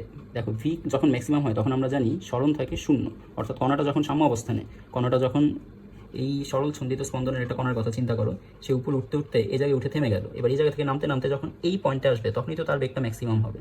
আর তার বেগ যখন এখানে ম্যাক্সিমাম তখন এখানে স্মরণ কত, স্মরণ শূন্য। তাহলে স্মরণ যখন শূন্য তখন বেগ ম্যাক্সিমাম, এটা লিখে রাখো যে এক্স ইকুয়াল টু শূন্য হলে বেগ সর্বোচ্চ হবে। আর বেগ সর্বোচ্চ হইলে না গতিশক্তি সর্বোচ্চ হবে। তাহলে আমরা বলতে পারি এক্স শূন্য হলে বেগ সর্বোচ্চ, এবং বেগ সর্বোচ্চ হলে গতিশক্তি, এবং বেগ সর্বোচ্চ হলে গতিশক্তি সর্বোচ্চ, বেগ সর্বোচ্চ হলে গতিশক্তিও সর্বোচ্চ। তো একটু খেয়াল করি আমরা আমাদের সূত্রে, বেগ সর্বোচ্চ পাওয়ার জন্য এক্স এর মান 0 বসাইলে গতিশক্তিটা কত আসে। আমরা যখন এখানে বসাই দিব ই কে সমান সমান half k a square minus x square, তখন এই জায়গায় এক্সের পরিবর্তে যদি আমরা 0 বসাই দিই, কারণ বেগ যেহেতু সর্বোচ্চ লাগবে, যেহেতু ভি সমান সমান ম্যাক্স লাগবে, সেহেতু এক্স সমান সমান হইতে হবে 0। তো এক্সের ভ্যালু এখানে 0 বসাই দিলে আমরা পাচ্ছি হাফ কে এ স্কোয়ার। এটাই হচ্ছে আমাদের গতিশক্তির সূত্র। এবং একটু পরেই আমরা দেখতে পারবো এটা অ্যাকচুয়ালি শুধু গতিশক্তির সূত্র না, এটা হচ্ছে টোটাল মেকানিক্যাল এনার্জির সূত্র। টোটাল মেকানিক্যাল এনার্জি হচ্ছে হাফ কে এ স্কোয়ার। আচ্ছা, একটু পরে গেলে তো জানতেই পারবো, এখন জানলেও সমস্যা নেই। কী জানবা? দেখো যখন আমরা এখানে চলে আসতেছি, উপর থেকে উঠতে উঠতে যখন এখানে চলে আসতেছি, এখানে তো এক্স শূন্য, এক্স যেখানে শূন্য সেখানে পটেনশিয়াল এনার্জিটাও শূন্য। অর্থাৎ আমাদের এই পয়েন্টে পটেনশিয়াল এনার্জির কথা যদি বলি, পটেনশিয়াল এনার্জি শূন্য, মানে যেখানে এক্স 0 সেখানে পটেনশিয়াল এনার্জি 0, কাইনেটিক এনার্জি সেখানে হাফ কে এ স্কোয়ার। তাহলে মেকানিক্যাল এনার্জি হবে পটেনশিয়াল এনার্জি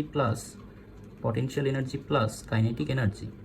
তো পটেনশিয়াল এনার্জি তো 0, কাইনেটিক এনার্জি পাওয়া গেছে হাফ কে স্কোয়ার। তাহলে বলো মেকানিক্যাল এনার্জি কত হবে, মেকানিক্যাল এনার্জিও হবে হাফ কে স্কোয়ার।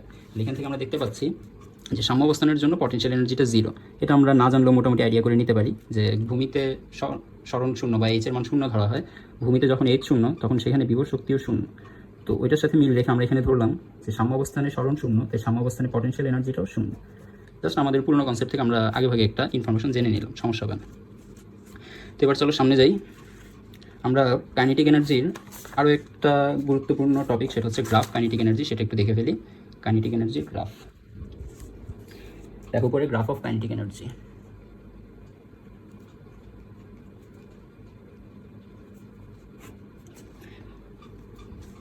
কাইনেটিক এনার্জি গ্রাফ আঁকার জন্য আমরা টাইম ভার্সেস কাইনেটিক এনার্জির একটা গ্রাফ এঁকে নিলাম। ফার্স্টে এক্স অক্ষে রাখলাম, এটা হচ্ছে এক্স অ্যাক্সিস, এক্স অক্ষে রাখলাম টাইম, এটা হচ্ছে ওয়াই অ্যাক্সিসে রাখলাম কাইনেটিক এনার্জি। আচ্ছা, আমরা দেখতে পাইছি একটু আগে যে যখন এক্স ইকুয়াল টু জিরো তখন ভি সমান সমান ম্যাক্সিমাম, আর ভি সমান সমান ম্যাক্সিমাম হইলে আমরা বলতে পারি আমাদের কাইনেটিক এনার্জিটাও ম্যাক্সিমাম। ঠিক আছে, আবার এক্স ইকুয়াল টু যখন এ তখন ভি ছিল মিনিমাম, আর ভি যখন মিনিমাম তখন কাইনেটিক এনার্জিটাও মিনিমাম। আচ্ছা, ভি 0 মানে কাইনেটিক এনার্জি মিনিমাম, মিনিমাম মানে কত, 0। কাইনেটিক এনার্জির মিনিমাম ভ্যালু অলওয়েজ 0, লিখে রাখো কাইনেটিক এনার্জির মিনিমাম ভ্যালু 0। কাইনেটিক এনার্জির মিনিমাম ভ্যালু তখনই হবে যখন বেগ মিনিমাম, আর বেগের মিনিমাম ভ্যালু জিরোই, এছাড়া আর কোনো মিনিমাম ভ্যালু নেই। পটেনশিয়াল এনার্জির মিনিমাম ভ্যালু অনেক কিছু হতে পারে, সেটা নিয়ে আমরা আলোচনা করবো ডিটেলসে, কিন্তু কাইনেটিক এনার্জির মিনিমাম ভ্যালু অলওয়েজ জিরো।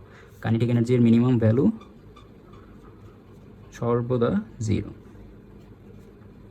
ঠিক আছে। এখানে একটু খেয়াল করি, আমরা ধরে রাখলাম যে আমাদের সর্বোচ্চ বিস্তারটা কোথায় আছে। আমরা ধরে নিলাম যে মনে করো এটা হচ্ছে আমাদের সর্বোচ্চ বিস্তার, যে কোনো এক জায়গায় ধরে নিলাম, এখান থেকে এই পর্যন্ত হচ্ছে সর্বোচ্চ বিস্তার এ। আবার এখান থেকে সমান দূরত্বে পরে আরেকটাই পাওয়া যাবে, ঠিক আছে। এখান থেকে আবার একটা দূরে আরেকটা সর্বোচ্চ বিস্তার পাওয়া যাবে। তো মনে করো প্রথম সর্বোচ্চ বিস্তারে যেতে কত সময় লাগলো, আমাদের গ্রাফ অনুযায়ী প্রথম সর্বোচ্চ বিস্তারে যেতে কত সময় লাগবে। মনে করো আমরা এইভাবে যদি সিম্পলভাবে বোঝার চেষ্টা করি, এখান থেকে যখন যাত্রা শুরু করছে তখন টি সমান সমান জিরো, টি সমান সমান জিরো থেকে যাত্রা শুরু করে যখন পজিটিভ এক্সট্রিমের দিকে গেছে তখন পর্যায়কালের টোটাল পর্যায়কালে 4 ভাগের 1 ভাগ সময় লাগছে। তাহলে এখানে তখন টি হবে টোটাল পর্যায়কালের 4 ভাগের 1 ভাগ, অর্থাৎ T/4। এখান থেকে যখন আবার রিটার্ন করবে, তখন টি ইজ ইকুয়াল টু কতটুকু সময় যাবে, মোট পর্যায়কালে এবার অর্ধেক যাবে, ঠিক না। এখান থেকে এই জায়গায় গেছে মোট পর্যায়কালের 4 ভাগের 1 ভাগ গেছে, এখান থেকে এই জায়গায় গেছে মোট পর্যায়কালের 4 ভাগের 2 ভাগ গেছে, এখান থেকে এই জায়গায় আসবে মোট পর্যায়কালের 4 ভাগের 3 ভাগ যাবে, এখান থেকে এই জায়গায় মোট পর্যায়কালের 4 ভাগের 4 ভাগ, অর্থাৎ টোটাল সময়টা এখানে লাগবে। এখান থেকে আবার যখন এই জায়গায় আসতেছে নেগেটিভ বিস্তারের দিকে আসার সময় এখানে আমাদের টি সমান সমান আসবে 3t ডিভাইডেড বাই 4। আচ্ছা, এবার এই পয়েন্ট থেকে আবার যখন রিটার্ন করবে এইদিকে, তখন টি সমান সমান লাগবে 4t/4, আর 4t/4 মানে কত, মোট পর্যায়কালের সমান সময় লাগতেছে। তো প্রথমবার টি সমান সমান টি ডিভাইডেড বাই 4, তাহলে এই পয়েন্টের টাইমটাকে আমরা লিখে রাখলাম টি ডিভাইডেড বাই 4। প্রথমবার যখন এক্স সমান সমান এতে আসছে, এক্স সমান সমান যখন এই পয়েন্টটা হচ্ছে এ, তাহলে প্রথমবার যখন এই লাইনে আসছে এক্সের ভ্যালু, তাহলে প্রথমবার এক্স সমান সমান যখন এতে আসছে, আচ্ছা আমরা টাইমের রেসপেক্টে না লিখে এক্সের রেসপেক্টে লিখি, সরি, এখানে এক্স অক্ষ বরাবর আছে সরণ এক্স, আর ওয়াই অক্ষ বরাবর আছে গতিশক্তি। এক্স অক্ষ বরাবর আছে সরণ এক্স, এখানে আছে সরণ, আর ওয়াই অক্ষ বরাবর আছে গতিশক্তি। এক্স অক্ষ বরাবর যখন সরণ এ হলো তখন সময় লাগছে T/4। এরপরে সরণ এ থেকে যখন আবার সরণ শূন্য হলো, তখন সে এই ডিস্টেন্স অতিক্রম করছে, তখন এক্স সমান সমান এই ডিস্টেন্স অতিক্রম করে তারপরে সরণ শূন্য হয়েছে, মানে মূল বিন্দুতে আসছে। তো মূল বিন্দুতে আসার সময় সরণ গেছে, মানে টোটাল টাইম লাগছে T/2। আচ্ছা, মূল বিন্দু থেকে নেগেটিভ এক্সট্রিমের দিকে যাইতে সময় লাগছে 3t/4। আচ্ছা, নেগেটিভ এক্সট্রিম থেকে আবার মূল বিন্দুতে আসতে সময় লাগছে 4t/4, অর্থাৎ t। আচ্ছা, তো যখন এখান থেকে যাত্রা শুরু করছে তখন আমি এখানে যে বেগে ধাক্কা দিয়েছিলাম সেই বেগটা নিয়ে যত সামনের দিকে যাচ্ছে তত কি বেগটা আর বাড়বে না কমবে। মনে করি এই পয়েন্টে আমি তাকে 10 মিটার পার সেকেন্ড বেগে ধাক্কা দিয়েছি, সামনে যেতে যেতে সেটা 9 হবে, 8 হবে, 7 হবে, 6 হবে, 5 হবে। তাহলে প্রথমে যখন ধাক্কা দিয়েছি সেই ধাক্কাটা আমি সাম্য অবস্থানে থাকতেই দিই। সাম্য অবস্থানে থাকতে যেহেতু আমি যে বেগে ধাক্কা দিয়েছি সেই বেগটা সামনে গিয়ে বাড়তেছে না, মানে আমি ধাক্কা দেওয়ার টাইমে সাম্য অবস্থানে যে বেগটা থাকতেছে সেই বেগটাই সর্বোচ্চ। তাহলে প্রথমবার এখান থেকে যাত্রা শুরু করার টাইমে এখানে বেগের মান যেহেতু সর্বোচ্চ, এখানে গতিশক্তিও সর্বোচ্চ, তাহলে প্রথমবার গতিশক্তি ধরে নিলাম সর্বোচ্চ এই পয়েন্ট পর্যন্ত আসতেছে, ওকে। দ্বিতীয়বার যখন এখান থেকে এই জায়গায় আসতেছে তখন গতিশক্তির ভ্যালুটা 0 হয়ে যাচ্ছে। এই যে এখান থেকে এই জায়গায় আসতে গতির মান 0, বেগের ভ্যালু প্রথমবার এখান থেকে যখন এই জায়গায় আসছে, এখান থেকে যাত্রা শুরু করার সময় এখানে তার বেগের ভ্যালু ছিল সর্বোচ্চ। তো এখানে বেগের ভ্যালু সর্বোচ্চ হওয়ার কারণে এখান থেকে প্রথমবার যখন যাচ্ছে এই জায়গায় যেতে যেতে তার বেগ হয়ে গেছে 0, আর এখানে বেগ যেহেতু 0 তাই গতিশক্তির মানও 0। তো গতিশক্তি 0 এটা কোথায় থাকবে, এই বিন্দুতে। তাহলে দ্বিতীয় পয়েন্ট হচ্ছে আছে আমাদের এই জায়গায়, প্রথম পয়েন্টটা আছে এই জায়গায়। এরপর এখান থেকে যখন আবার এই জায়গায় রিটার্ন করবে, প্রথমবার এখানে, দ্বিতীয়বার এখানে, এবার তৃতীয়বার এখান থেকে যখন আবার এই জায়গায় রিটার্ন করবে তখন বেগ ম্যাক্সিমাম হয়ে যাবে, আর বেগ ম্যাক্সিমাম মানে গতিশক্তি ম্যাক্সিমাম। তো গতিশক্তি ম্যাক্সিমাম যেহেতু এই পয়েন্টটা, তাহলে এবার T/3-তে সাম্য অবস্থানে যখন আসছে, T/2-তে এই যে T/2-তে যখন সাম্য অবস্থানে আসছে তখন গতিশক্তি আবার ম্যাক্সিমাম। এবার T/2 থেকে আবার যখন নেগেটিভ এক্সট্রিমের দিকে যাবে তখন এখানে এসে বেগ আবার 0 হয়ে যাবে, বেগ 0 হইলে গতিশক্তি আবার 0, তাহলে 3t/4-এ গতিশক্তি 0, বেগ 0, গতিশক্তি 0। আচ্ছা, এখান থেকে যখন আবার সাম্য অবস্থানে ফেরত আসবে তখন আবার বেগ ম্যাক্সিমাম হয়ে যাবে, তাহলে আবার এই জায়গায়। তাহলে আমাদের গ্রাফটা কি আসলো, আমাদের গ্রাফটা আসলো এরকম একটা গ্রাফ। লক্ষ্য করো গ্রাফটা, এই গ্রাফের এই পয়েন্টটা বোঝাচ্ছে ম্যাক্সিমাম কাইনেটিক এনার্জি। এখানে কাইনেটিক এনার্জি ম্যাক্সিমাম, এখানেও কাইনেটিক এনার্জি সেম ম্যাক্সিমাম, এখানেও আমাদের কাইনেটিক এনার্জি, এই যে এই জায়গায়ও কাইনেটিক এনার্জি ম্যাক্সিমাম। তাহলে আমরা দেখতে পেলাম যে যখন আমাদের এক্সের ভ্যালু এ, তখন প্রথমবার যখন পজিটিভ এক্সট্রিমের দিকে যাচ্ছে তখন কাইনেটিক এনার্জির ভ্যালু 0। পজিটিভ এক্সট্রিম থেকে যখন সাম্য অবস্থানের দিকে আসছে, তখন আমাদের কাইনেটিক এনার্জির মান ম্যাক্সিমাম। আবার সাম্যাবস্থান থেকে যখন নেগেটিভ এক্সট্রিমের দিকে গেছে, বেগ শূন্য হয়ে গেছে, তাই কাইনেটিক এনার্জিও সর্বনিম্ন।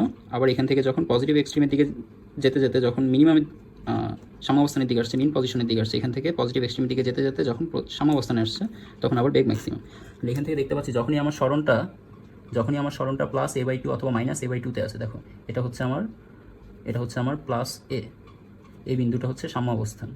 এখানে x0, এখানে x হচ্ছে প্লাসে, আবার এখানে x হয়ে গেছে মাইনাসে, এখানে x হয়ে গেছে, যে এই পয়েন্টে x হয়ে গেছে আবার 0। ঠিক আছে, দেখো x ইকুয়াল টু প্লাসে, x equal to 0, x equal two মাইনাসে, x ইকুয়াল টু 0। তাহলে এখান থেকে আমরা একটা সিরিজ বের করতে পারি চাইলে। এখানে চাইলে আমরা সরল সঞ্চিত স্পন্দনের গতিশক্তির একটা সিরিজ বের করতে পারি, কাইনেটিক এনার্জির সিরিজ অফ কাইনেটিক এনার্জি। কীভাবে আসলো? যখন x ইকুয়াল টু 0 তখন আমাদের কাইনেটিক এনার্জি ম্যাক্সিমাম, যখন x ইকুয়াল টু প্লাসে তখন আমাদের কাইনেটিক এনার্জি 0, যখন x ইকুয়াল টু আবার, দেখো প্লাসে থেকে কোথায় আসবে? প্লাসে থেকে সাম্যাবস্থানে আসবে ফার্স্টে, তাহলে সাম্যাবস্থানে আবার ম্যাক্সিমাম হয়ে গেল। সাম্যাবস্থান থেকে এবার যাবে x ইকুয়াল টু মাইনাসেতে গেলে আবার মিনিমাম। ওকে, এবার এখান থেকে আবার কোথায় আসবে? এখান থেকে আবার আসবে সাম্যাবস্থানের দিকে আসলে আবার x ইকুয়াল টু 0 হলে আবার আমরা পেয়ে গেছি কাইনেটিক এনার্জি ম্যাক্সিমাম। ঠিক আছে, এই ম্যাক্সিমাম 0, ম্যাক্সিমাম, মিনিমাম মানে 0। ওকে, মিনিমাম কাটা, ম্যাক্সিমাম 0, ম্যাক্সিমাম, এরকম করেই চলতে থাকে। আমরা এখানে দেখি একটু, এখান থেকে ম্যাক্সিমাম কাইনেটিক এনার্জি যেতে যেতে কাইনেটিক এনার্জি কমতে 0, কাইনেটিক এনার্জি 0 থেকে আবার বাড়তে কাইনেটিক এনার্জি ম্যাক্সিমাম থেকে কমতে 0 থেকে আবার কাইনেটিক এনার্জি বাড়তে ম্যাক্সিমাম। এটা হচ্ছে আমাদের মিন পজিশন। এটা পজিটিভ এক্সট্রিম, এটা নেগেটিভ এক্সট্রিম। বুঝতে পারছি? তো এই ছিল আমাদের কাইনেটিক এনার্জির জন্য কথাবার্তা। কাইনেটিক এনার্জির জন্য আমরা চাইলে একটু খেয়াল করো, এখানে কাইনেটিক এনার্জির জন্য আমরা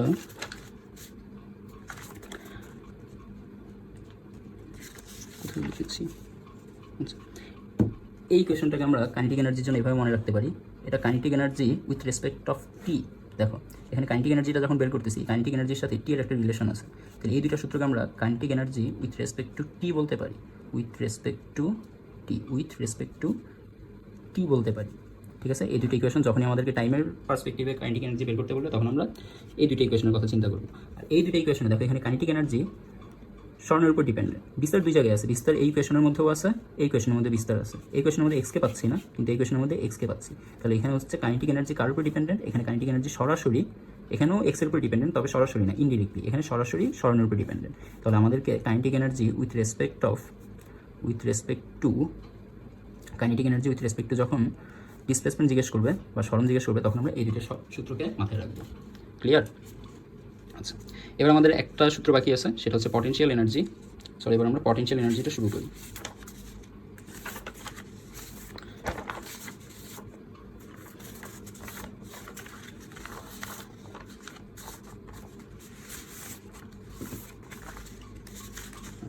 তো এবার আমরা পটেনশিয়াল এনার্জিটা শুরু করি। পটেনশিয়াল এনার্জির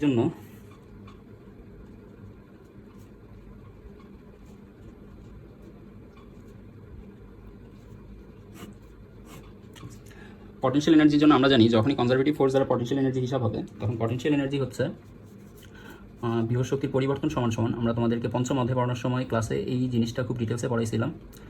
দেখি যদি কখনো ইউটিউবে দিয়ে দিব, আমি খুব তাড়াতাড়ি ইউটিউবে পঞ্চম অধ্যায়ের ওই লেকচারগুলো আপলোড দিয়ে দিব, যাতে তোমরা দেখে নিতে পারো।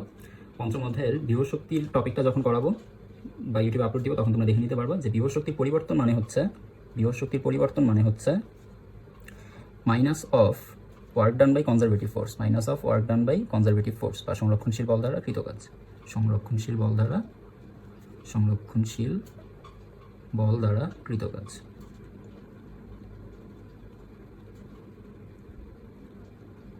ওকে, তো এই যে এখানে বিভব শক্তির পরিবর্তন সমান সংরক্ষণশীল বল দ্বারা কৃত কাজ আছে, সেই বিভব শক্তির পরিবর্তনকে আমরা চাইলে ডেল্টা অফ ইপি লিখতে পারি সমান সংরক্ষণশীল বল দ্বারা কৃত কাজ। এটাকে আমরা লিখতে পারি WC, আর সংরক্ষণশীল বলের আগে একটা মাইনাস চিহ্ন। এবার একটু লক্ষ্য করো, আমরা কৃত কাজের জন্য কি জানি? ডেল্টা অফ ইপি সমান কৃত কাজের জন্য জানি, মাইনাসের জায়গায় মাইনাস, কৃত কাজের জন্য জানি বল ইন্টু সরণ। আমরা মনে করি একটা স্প্রিং নিয়ে এখানে কল্পনা করতে পারি। এ হচ্ছে একটা স্প্রিং, স্প্রিংয়ের আমরা এখান থেকে এইদিকে এক্স পরিমাণ সরণের ফলে কৃতকাজ কত হয়েছে সেই কৃতকাজের কথা জিজ্ঞেস করছে। স্প্রিং বল ধারা কৃতকাজ কত হয়েছে সেটা জিজ্ঞেস করছে। স্প্রিং বল যেহেতু সংরক্ষণশীল বল তাই আমরা লিখলাম কনজারভেটিভ ফোর্স দ্বারা কৃতকাজ কত। তো কনজারভেটিভ ফোর্স দ্বারা কৃতকাজ কত এটা বোঝার জন্য আমরা ধরে নিলাম আমরা এই বক্সটাকে খুব অল্প একটু সরণ ঘটাবো। কতটুকু সরণ ঘটাবো? ধরে নিলাম ডিএক্স পরিমাণে সরণ ঘটাবো, ঠিক আছে? তাহলে ডিএক্স পরিমাণে সরণ ঘটাইলে আমাদের কৃতকাজ টোটাল কত হবে? ধরে নিলাম আমরা ডিএক্স পরিমাণ সরণ ঘটাইলে আমাদের কৃতকাজ হবে এফ এক্স ডিএক্স, ঠিক আছে?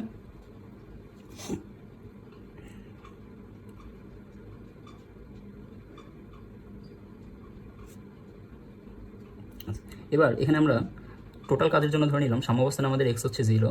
সাম্যাবস্থান থেকে আমরা সর্বোচ্চ যতটুকু যাব ততটুকুর কাজ বের করার জন্য আমরা ধরে নিলাম এতটুকু আসবো, এখান থেকে এই পর্যন্ত আসবো। তো এখান থেকে এই পর্যন্ত ধরে নিলাম এক্স, তার মানে এক্স সমান 0 থেকে এক্স সমান এক্স পর্যন্ত আমাদের কৃত কাজের হিসাব করলেই এখানে বিভব শক্তি পরিবর্তনের জন্য আমরা পেয়ে যাব এক্স সমান এক্স। ওকে, তোমরা চাইলে এখানে আরেকটা লাইন অ্যাড করে নিতে পারো। ডেল্টা অফ ইপি থেকে তোমরা খুবই ক্ষুদ্র বিভব শক্তি পরিবর্তন সমান সমান সংরক্ষণশীল বল দ্বারা খুবই ক্ষুদ্র কাজ লিখে নিতে পারো। এবার ক্ষুদ্র কাজের জন্য আমরা এখানে ডি অফ ইপি আর এখানে ক্ষুদ্রকৃত কাজ বের করার জন্য আমাদের সরণ হচ্ছে summation of F X DX. এখানে আমরা এফ সমান সমান কি জানি? এফ সমান সমান জানি যখনই সরল সন্ধিত স্পন্দন নিয়ে আমরা কথা বলবো তখন এফ সমান সমান আমরা জানি মাইনাস কে এক্স। তাহলে এখানে এফের পরিবর্তে যদি মাইনাস কে এক্স বসায় দেওয়া হয়, এ পাশে একটা ইন্টিগ্রেশন এ পাশে একটা ইন্টিগ্রেশন, তাহলে এই পাশে যদি ইন্টিগ্রেট করি ক্ষুদ্র ক্ষুদ্র সব বিভব শক্তি ইন্টিগ্রেট হয়ে একবারে পাওয়া যাবে টোটাল বিভব শক্তি সমান সমান এ পাশে ইন্টিগ্রেশন প্রসেসটা স্টার্ট করছি মাত্র এফকে আমরা পরিবর্তন করে মাইনাস কে এক্স লিখতে পারি। এখন এখানে এই মাইনাসটা দিছে এফ এর সাথে কে এর রিলেশন বোঝানোর জন্য, মাইনাসটা জাস্ট ডিরেকশন বোঝাচ্ছে। তো আমরা এখান থেকে মাইনাসটা উঠাই দিতে পারি, এখান থেকে মাইনাসটা উঠাই দিলে এখানে পাবো শুধু কে এক্স, এখান থেকে মাইনাসটা উঠে শুধু এফ এর জন্য কে এক্স বসালাম, সামনে আছে এক্স ডি এক্স। আচ্ছা, প্রথমবার এখানে এক্স থাকবে না, এটাই আমি এতক্ষণ ধরে চিন্তা করতেছিলাম। এখানে কি যেন একটা মিলতেছে না, কি যেন একটা এক্সট্রা বসাইছি, এক্সট্রা আমরা এক্সট্রা বসাইছি। আমাদের এখানে কৃত কাজ হবে এইদিকে যতটুকু বল কাজ করতেছে স্প্রিংয়ের সেই ততটুকু বল এবং এইদিকে যতটুকু সরণ হয়েছে ততটুকু সরণ। আবার একটু বড় করে দেখো, এই স্প্রিংটার এখান থেকে আমি এইদিকে এক্স পরিমাণে ডিএক্স পরিমাণে সরণ ঘটাইছি, আর যখন ডিএক্স পরিমাণে সরণ ঘটাইছি তখন স্প্রিংয়ের ভিতরে যে বলটা তৈরি হয়েছে সেটা স্প্রিং বল। এখন স্প্রিং বলের জন্য আমরা জানি F S equal to minus K x, এটা হচ্ছে স্প্রিং বল, ঠিক আছে? তো এফ এস আর মাইনাস কে এক্স এখানে মাইনাসটা এফ এস এর বিপরীতে বোঝানোর জন্য দেওয়া হয়েছে, সরণটা বলের বিপরীতে এই সরণটাকে রিপ্রেজেন্ট করার জন্য মাইনাস দেওয়া হয়েছে। তো যেহেতু আমরা এখানে ডিরেকশনটা ধরে ফেলতে পারবো, ডিরেকশনটা এখানে তেমন ম্যাটার করতেছে না, তাই এখানে আমরা এফ এস এর পরিবর্তে শুধু মাইনাস কে এক্স না লিখে শুধু কে এক্স লিখবো। পরবর্তীতে বা ইপি সমান সমান এখান থেকে পাওয়া যাবে মাইনাসের জায়গায় মাইনাস, এটার ইন্টিগ্রেশন করতেছি, লিমিট হচ্ছে এক্স ইকুয়াল টু 0 থেকে এক্স ইকুয়াল টু এক্স। আচ্ছা, এখানে কি আসবে? এখানে আসবে ইন্টিগ্রেশন অফ কে, যেহেতু কনস্ট্যান্ট কে আমরা বাইরে নিয়ে গেলাম, এখানে এক্স ডিএক্সকে ইন্টিগ্রেশন করলে পাওয়া যাবে। আচ্ছা, এখানে আরেকটা গুরুত্বপূর্ণ ব্যাপার একটু খেয়াল করো, এই ডিএক্স আর এফ এস এদের মধ্যবর্তী সরণ কত? এদের মধ্যবর্তী সরণ হচ্ছে মানে মধ্যবর্তী কোণ কত? মধ্যবর্তী কোণ হচ্ছে থিটা সমান সমান 180 ডিগ্রি। আমরা যদি এখানে F S D x cos theta use করি সাথে কস থিটা মানে কৃতকাজের যে অরিজিনাল সূত্র কৃতকাজ ডাব্লিউ সমান সমান হচ্ছে এফ এস কস থিটা, ঠিক আছে? তো আমাদের এখানে ডি ডাব্লিউ সি সমান সমান হচ্ছে এফ এস এর জায়গায় আসবে ডি এক্স, কস থিটার জায়গায় কস থিটা। তো এখানে থিটার মান বসিয়ে দিব একটু পরে। এখানে বাকি আছে এক্স ডিএক্স, এক্স ডিএক্স, আর এই যে কস থিটা, এই কস থিটার ভ্যালু হচ্ছে কস 180 ডিগ্রি। কস 180 ডিগ্রির জন্য একটা মাইনাস পাওয়া যাবে, তাহলে ইপি সমান সমান minus K into x equal to 0 থেকে x equal two x, minus কে ইন্টু এখানে কস 180 ভ্যালু হচ্ছে -1, মাইনাস সামনে চলে আসবে, এখানে থাকবে এক্স ডি এক্স। তাহলে এখান থেকে পাওয়া যাচ্ছে ইপি সমান সমান মাইনাস কে আর এই মাইনাস মিলে একবারে প্লাস লিখে দিতে পারি, এখানে থাকবে সামনে এক্স ইকুয়াল টু 0 থেকে এক্স ইকুয়াল টু এক্সের মধ্যে ইন্টিগ্রেশন। তাহলে এখানে আসবে X square by 2 X equal to 0 থেকে এক্স ইকুয়াল টু এক্সের মধ্যে ইন্টিগ্রেশন। তাহলে আমরা পাচ্ছি একবারে ইপি সমান সমান 1/2 বাইরে চলে আসবে কে এক্স স্কোয়ার। এটা হচ্ছে আমাদের বিভব শক্তি নির্ণয়ের সূত্র, বুঝতে পারছি? আচ্ছা, এখানে কে এর পরিবর্তে আমরা কি ইউজ করতে পারি একটু খেয়াল করো। একটু আমরা দেখেছিলাম যে ওমেগা সমান সমান ছিল, ওমেগা স্কোয়ার সমান সমান ছিল কে ডিভাইডেড বাই এম, বা ওমেগা সমান সমান ছিল √k/m। তাহলে এখান থেকে আমরা এই কে এর পরিবর্তে এখন আবার বসাইতে পারি এম ওমেগা স্কোয়ার। তাহলে এখানে আমাদের আরেকটা সূত্র তৈরি হবে, ইপি সমান সমান half M omega square X square, ঠিক আছে? আচ্ছা, এবার এই বিভব শক্তির আর কি কোনো ইকুয়েশন আছে? এটাকে আমরা বিভব শক্তি বলতে পারি বিভব শক্তি উইথ রেসপেক্ট টু ডিসপ্লেসমেন্ট, মানে এই সরণের উপর দেখো এখানে এম যেটা ভর কনস্ট্যান্ট, কণিক কম্পাঙ্ক কনস্ট্যান্ট, এই দুইটার উপর বিভব শক্তি ডিপেন্ড করবে না, বিভব শক্তি ডিপেন্ড করবে এক্স এর উপর। তাহলে এখানে এই বিভব শক্তির সূত্রটা আমরা বের করেছি, potential energy with respect two displacement x. ঠিক আছে, আমরা এখানে potential energy with respect two displacement নির্ণয় করেছি। এবার আমরা যেটা দেখব সেটা হচ্ছে potential energy with respect two displacement of, সেটা হচ্ছে আমাদের 5 নম্বর পেজ। এখন আমরা যেটা দেখব সেটা হচ্ছে পটেনশিয়াল এনার্জি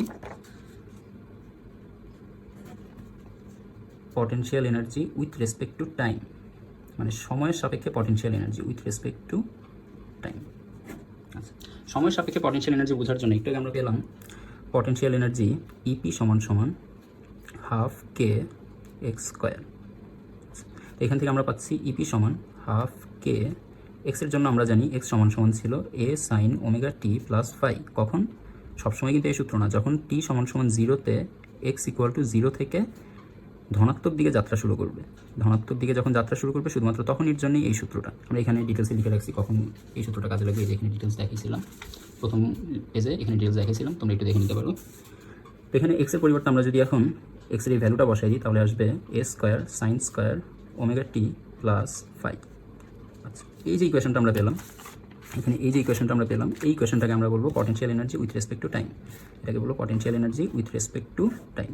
এই ইকুয়েশনটাকে বলবো potential energy with respect to time.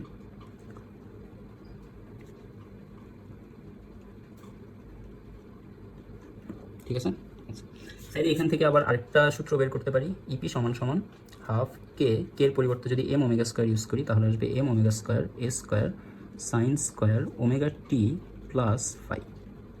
ঠিক আছে, তাহলে এটাও একটা সূত্র, এটা বলবো 3 নম্বর সূত্র, এটাও একটা সূত্র, এটা হচ্ছে 4 নম্বর সূত্র।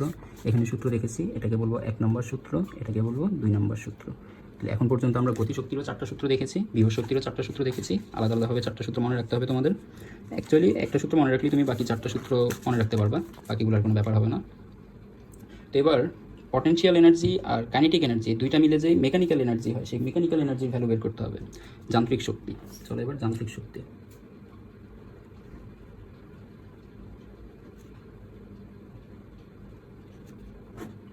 আমরা দেখেছি যদি এখানে একটু কথা আছে, এই যে পটেনশিয়াল এনার্জিটা, এই পটেনশিয়াল এনার্জিটা একটু ভালো করে খেয়াল করো। আমাদের এই পেজে ডেল্টা অফ ইপি ছিল। তো ডেল্টা অফ ইপি মানে হচ্ছে potential energy in final displacement minus potential energy in initial displacement equal two হচ্ছে হাফ কে এক্স স্কোয়ার। ঠিক আছে, এটাকে বইতে অনেক জায়গায় ইউ দিয়ে লেখা আছে, আমরা ইপি দিয়েও লিখতে পারি। Potential energy at final displacement minus potential energy at initial displacement equal to half K X square. তাহলে এখান থেকে আমরা বলতে পারি ইপি সমান half K X square plus EP naught. অর্থাৎ তুমি যে মিনিমাম পটেনশিয়াল এনার্জিকে 0 ধরে নিবা, এটা কিন্তু ঠিক না। পটেনশিয়াল এনার্জি মিনিমাম ভ্যালু মানে যে 0 এরকম না। একটু আমরা দেখছি যে গতিশক্তি মিনিমাম মানে 0, কারণ গতিশক্তি মিনিমাম মানে বেগ শূন্য হয়ে যাবে, বেগ শূন্য হইলে গতিশক্তিও শূন্য, তো গতিশক্তির মিনিমাম ভ্যালু 0। কিন্তু পটেনশিয়াল এনার্জি যে মিনিমাম ভ্যালুটা, এই মিনিমাম ভ্যালুটাকে আমরা নেগলেক্ট করি, এইটাকে আমরা অ্যাভয়েড করে ম্যাক্সিমাম টাইমে এটাকে আমরা 0 ধরে রাখি, কিন্তু এটা সবসময় যে 0 হবে এরকম না। তো মাথায় রাখো 99% টাইমে এটাকে 0 ধরে রাখে, অনেক সময় এটা 0 নাও হতে পারে। তো এই জন্য আমাদের সূত্রে এভাবে আমরা লিখে রাখবো যে ইপির সূত্রটা হচ্ছে half K X square plus EP naught, half K X square plus EP naught. এবার যদি ইপি নট সমান 0 হয়, ম্যাক্সিমাম টাইমে প্রশ্নে জোর করে বলে দিবে যে ইপি নটের মান 0, কিন্তু অ্যাকচুয়ালি যে 0 তার কোনো প্রুফ নাই। তো ইপি নট যদি 0 হয় তখনই আমরা বলতে পারবো ইপি সমান হচ্ছে হাফ কে এক্স স্কোয়ার। ওকে, আর ইকে সমান একটু আগে আমরা দেখতে পেলাম, ইকে সমান আসছে হাফ কে ওমেগা স্কোয়ার, হাফ কে স্কোয়ার কী বলে, half k a square minus x square. ওকে, এই ছিল আমাদের বিভব শক্তির, এই ছিল আমাদের গতিশক্তির। আচ্ছা, যান্ত্রিক শক্তিতে যাওয়ার আগে একটু তোমাদেরকে বিভব শক্তি সম্পর্কে একটু ধারণা দেওয়া দরকার যে বিভব শক্তির ম্যাক্সিমাম ভ্যালু আর মিনিমাম ভ্যালুটা কোথায় হয়। এটাকে আমরা একটু দেখাই নিই যে পটেনশিয়াল এনার্জির মিনিমাম ভ্যালু কোথায় হবে আর পটেনশিয়াল এনার্জির ম্যাক্সিমাম ভ্যালু কোথায় হবে। পটেনশিয়াল এনার্জির ভ্যালু,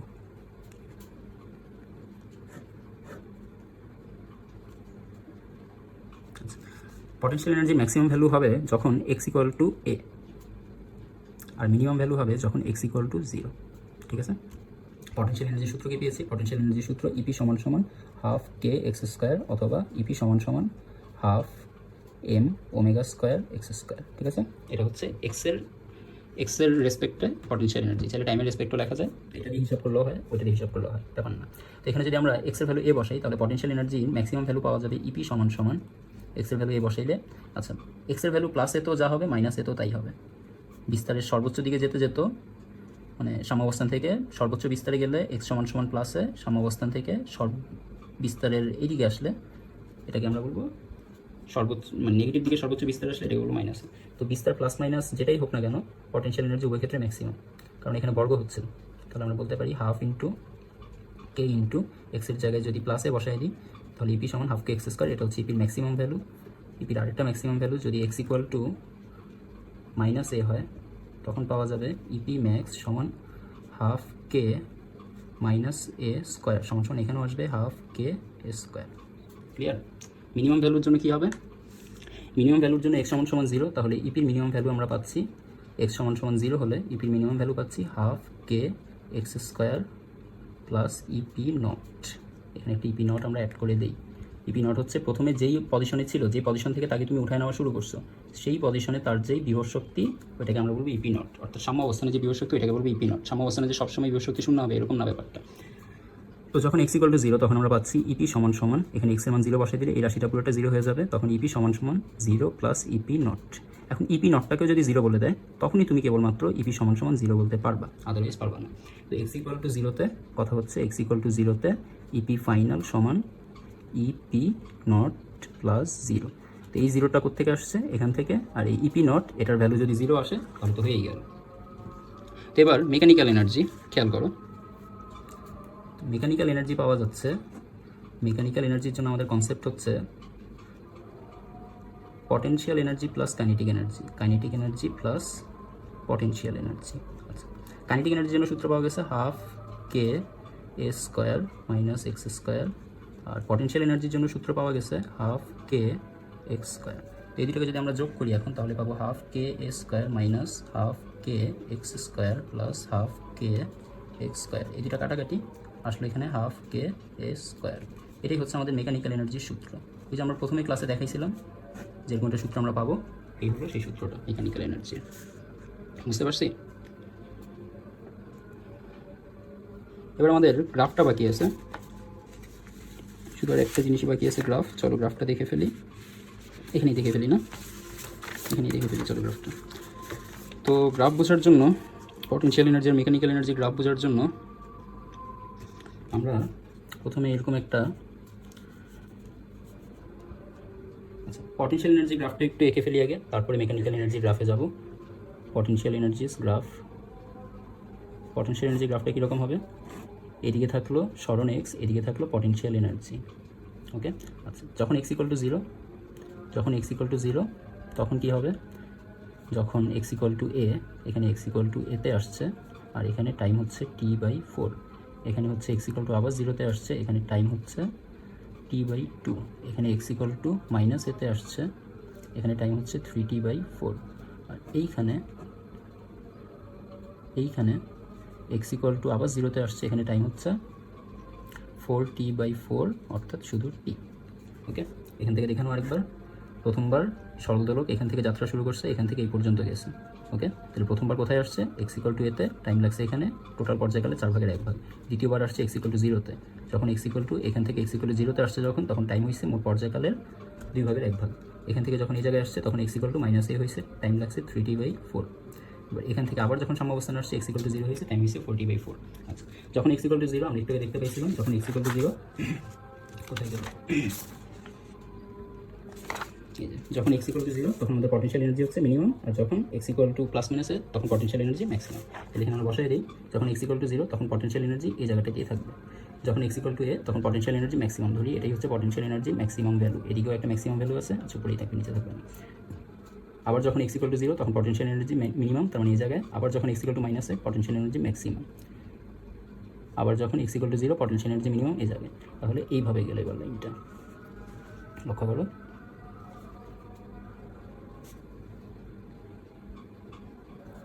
এভাবে থাকবে। ঠিক আছে, এই হচ্ছে আমাদের পটেনশিয়াল এনার্জির গ্রাফ। আচ্ছা, তোমরা দুইটা গ্রাফের মধ্যে কি কোনো তফাৎ খেয়াল করছো? পটেনশিয়াল এনার্জি আর কাইনেটিক এনার্জির। পটেনশিয়াল এনার্জিটা মূল বিন্দু থেকে শুরু হয়েছে, আর কাইনেটিক এনার্জিটা মূল বিন্দু থেকে শুরু হয়নি, সেটা ওয়াই অক্ষের সর্বোচ্চটা থেকে শুরু হয়েছিল। কোথায় আছে? এই যে দেখো, দুইটার মধ্যে পাশাপাশি একটু দেখো, তাহলে তোমরা বুঝতে পারবা। কাইনেটিক এনার্জি আর পটেনশিয়াল এনার্জি দুইটা গ্রাফ একটু পাশাপাশি আমরা অবজার্ভ করি। পটেনশিয়াল এনার্জি x=0-তে পটেনশিয়াল এনার্জি একদম মিনিমাম 0, আর x=0-তে কাইনেটিক এনার্জি একদম ম্যাক্সিমাম। এই যে এখানে x=0-তে বেগ ম্যাক্সিমাম থাকে, তাই এখানে কাইনেটিক এনার্জিটাও ম্যাক্সিমাম। আবার সামনে যেতে যেতে যখন আমি এতে আসছি তখন আমার পটেনশিয়াল এনার্জি ম্যাক্সিমাম হয়েছে, কিন্তু আমি যখন এতে আসছি তখন আমার কাইনেটিক এনার্জি 0 হয়ে গেছে। অর্থাৎ আমি এখান থেকে এই জায়গায় আস্তে আস্তে আস্তে আস্তে আমার বেগ 0 হয়ে গেছে, আর এখানে যখন বেগ 0 তখন এখানে কাইনেটিক এনার্জি 0, কিন্তু পটেনশিয়াল এনার্জি এই জায়গায় তখন ম্যাক্সিমাম। ঠিক আছে, আবার এখান থেকে যখন নিচে নামতেছি, নিচে নামতে নামতে যখন আমি আবার x=-এতে আসছি তখন আমার এখানে পটেনশিয়াল এনার্জি 0, তাহলে x=-এতেও কাইনেটিক এনার্জি 0, কিন্তু এখানে পটেনশিয়াল এনার্জির দিকে তাকাও, x=-এতে পটেনশিয়াল এনার্জি ম্যাক্সিমাম, তাহলে এখানে পটেনশিয়াল এনার্জি ম্যাক্সিমাম। ঠিক আছে, বুঝতে পারতেছি। এবার এই দুইটাকে একত্র করার পালা, পটেনশিয়াল এনার্জি কাইনেটিক এনার্জি একত্রিত করে এবার আমাদের মেকানিক্যাল এনার্জি গ্রাফ আঁকার পালা। তো মেকানিক্যাল এনার্জিকে শুধু এনার্জিও বলা যায়, সমস্যা নাই। তাহলে এখানে মেকানিক্যাল এনার্জি গ্রাফটা কী হবে? মেকানিক্যাল এনার্জির জন্য আমরা গ্রাফ পাবো, এই দুইটা গ্রাফকে জাস্ট একত্র করতে হবে। তো আমরা ধরলাম এদিকে আছে আমাদের x, এদিকে আছে -x, এক্সের দিকে কে আছে? এক্সের দিকে আছে আমাদের সরণ, এক্স অক্ষের দিকে কাজ করতেছে সরণ, আর ওয়াই অক্ষের দিকে কাজ করতেছে আমাদের শক্তি, ওয়াই অক্ষের দিকে কাজ করতেছে শক্তি। -y অক্ষের লাগবে না, তাও একে রাখলাম। আচ্ছা, এবার এটা হচ্ছে মূলবিন্দু। মূলবিন্দু থেকে আমরা দুই দিকে দুইটা বিস্তার ধরে নিই, তাইলে হবে, আর বেশি লাগবে না। মূলবিন্দু থেকে এদিকে ধরে নিলাম আমাদের সর্বোচ্চ বিস্তার প্লাসে, এদিকে ধরে নিলাম আমাদের আরেকটা সর্বোচ্চ বিস্তার মাইনাসে। প্লাস মাইনাস জাস্ট ডিরেকশন, বিস্তারের মান এদিকেও যতটুকু থাকবে, দোলকের বিস্তারের মান এদিকেও যতটুকু থাকবে, এদিকেও বিস্তারের মান ততটুকুই থাকবে। বিস্তার জাস্ট ডান দিকে হইলে প্লাস, বাম দিকে হইলে মাইনাস, প্লাস মাইনাস দিয়ে কম বেশি বোঝাবে না। তো এবার এখানে আরেকটি জিনিস আমরা দেখতে পাচ্ছি, একটু আমরা দেখছি প্লাস এতে কাইনেটিক এনার্জি 0 আর পটেনশিয়াল এনার্জি ম্যাক্সিমাম, আর 0-তে x=0-তে kinetic energy maximum, potential energy 0, মানে মিনিমাম আর কি। তো এই হচ্ছে x=0-তে আমরা ম্যাক্সিমামের এটা একটা দাগ দিয়ে রাখলাম, এটা হচ্ছে আমাদের ম্যাক্সিমামের দাগ। তো এই ম্যাক্সিমামের দাগে এখানে যখন সময় 0 তখন আমাদের পটেনশিয়াল এনার্জির জন্য আগে কাজ করে ফেলি। পটেনশিয়াল এনার্জিতে x=0-তে পটেনশিয়াল এনার্জি 0, x=+-এ তো পটেনশিয়াল এনার্জি ম্যাক্সিমাম, এই যেখানে দেখছি x=+-এ তো পটেনশিয়াল এনার্জি ম্যাক্সিমাম, x=-এ তো পটেনশিয়াল এনার্জি ম্যাক্সিমাম, তাহলে প্লাসে তো পটেনশিয়াল এনার্জি থাকবে এই জায়গায়, মাইনাসে তো পটেনশিয়াল এনার্জি থাকবে এই জায়গায়। এবার এই তিনটা বিন্দুরে যোগ করলে x=0-তে পটেনশিয়াল এনার্জি 0, x=+-এতে পটেনশিয়াল এনার্জি হাইয়েস্ট, x=-এ তো পটেনশিয়াল এনার্জি হাইয়েস্ট। তাহলে এই তিনটা পয়েন্টকে যদি এবার আমরা কানেক্ট করি তাহলে এরকম একটা গ্রাফ লাইন পাওয়া যাচ্ছে। ঠিক আছে, ওকে। এবার এটা হচ্ছে আমাদের পটেনশিয়াল এনার্জির লাইন। এবার কাইনেটিক এনার্জি যখন 0 তখন আমাদের কাইনেটিক এনার্জির দিকে একটু খেয়াল করি। একটু আগের যে এখানে যখন 0 ছিল, যখন 0 তখন কাইনেটিক এনার্জি ম্যাক্সিমাম, তাহলে যখন 0 কাইনেটিক এনার্জি ম্যাক্সিমাম। যখন প্লাসে তখন কাইনেটিক এনার্জি মিনিমাম, এই যে এখানে x=+-এ কাইনেটিক এনার্জি মিনিমাম, এখানে x=0 কাইনেটিক এনার্জি ম্যাক্সিমাম, x=-এ কাইনেটিক এনার্জি মিনিমাম। তো সোজা কথা হচ্ছে x এর মান -a বা প্লাসে যেটাই হোক না কেন কাইনেটিক এনার্জি মিনিমাম, তাহলে এখানে আমাদের কাইনেটিক এনার্জি মিনিমাম, এখানেও কাইনেটিক এনার্জি মিনিমাম ম্যাক্সিমাম, এখানেও কাইনেটিক এনার্জি আবার মিনিমাম। তাহলে এই তিনটা লাইনকে যদি পয়েন্টকে যদি এবার একটা লাইন দিয়ে কানেক্ট করি তাহলে এরকম একটা গ্রাফ পাচ্ছি আমরা। ঠিক আছে, গ্রাফের এই দুইটা বিন্দু একটু সরে গেছে, তাহলে এই পয়েন্টে পটেনশিয়াল এনার্জিটা ম্যাক্সিমাম, এই পয়েন্টে মানে x=+-এ। এবার তুমি এখানে একটা গ্রাফিক মানে একটা সরলরেখা পায়, এটার মিন পজিশন ধরে এবার তুমি চাইলে সব হিসাব করতে পারো। আবার দেখো এই বিন্দুতে পটেনশিয়াল এনার্জিটা ম্যাক্সিমাম হয়েছে, কাইনেটিক এনার্জিটা মিনিমাম, এটা কাইনেটিক এনার্জির লাইন, এই লাইনটা হচ্ছে কাইনেটিক এনার্জির জন্য, এই লাইনটা সেকেন্ড লাইনটা হচ্ছে 2 নম্বর লাইনটা কাইনেটিক এনার্জির জন্য, আর এই 1 নম্বর লাইন যেটা, এই 1 নম্বর লাইনটা হচ্ছে পটেনশিয়াল এনার্জির জন্য। ঠিক আছে, লাইন নাম্বার 1 কাইনেটিক পটেনশিয়াল, আর লাইন নাম্বার 2 কাইনেটিক এনার্জির জন্য। তাহলে আমরা দেখতে পাচ্ছি যখন আমাদের এই বিন্দুতে আসছি মানে প্লাসেতে আসছি, x = যখন প্লাসে, তখন আমাদের এখানে পটেনশিয়াল এনার্জিটা হাইয়েস্ট, কাইনেটিক এনার্জি মিনিমাম, কারণ এখান থেকে এদিকে আস্তে আস্তে বেগ 0 হয়ে যায়, তাই কাইনেটিক এনার্জি সর্বনিম্ন, পটেনশিয়াল এনার্জি সর্বোচ্চ। আবার এদিকে আস্তে আস্তে বেগ যখন আবার জিরো হয়ে যায়, কাইনেটিক এনার্জি আবার মিনিমাম, পটেনশিয়াল এনার্জি তখন আবার ম্যাক্সিমাম। বুঝতে পারছি? আজকে আমাদের আলোচনা এই পর্যন্তই। আশা করি তোমরা সবাই বুঝতে পারছো। দেখা হবে আগামী দিন। নেক্সট দিন আমরা হাজির হব তরঙ্গের গ্রাফ নিয়ে। এই সূত্রগুলো সব আমাদের লাগবে গ্রাফে। ততদিন পর্যন্ত ভালো থেকো। আল্লাহ হাফিজ।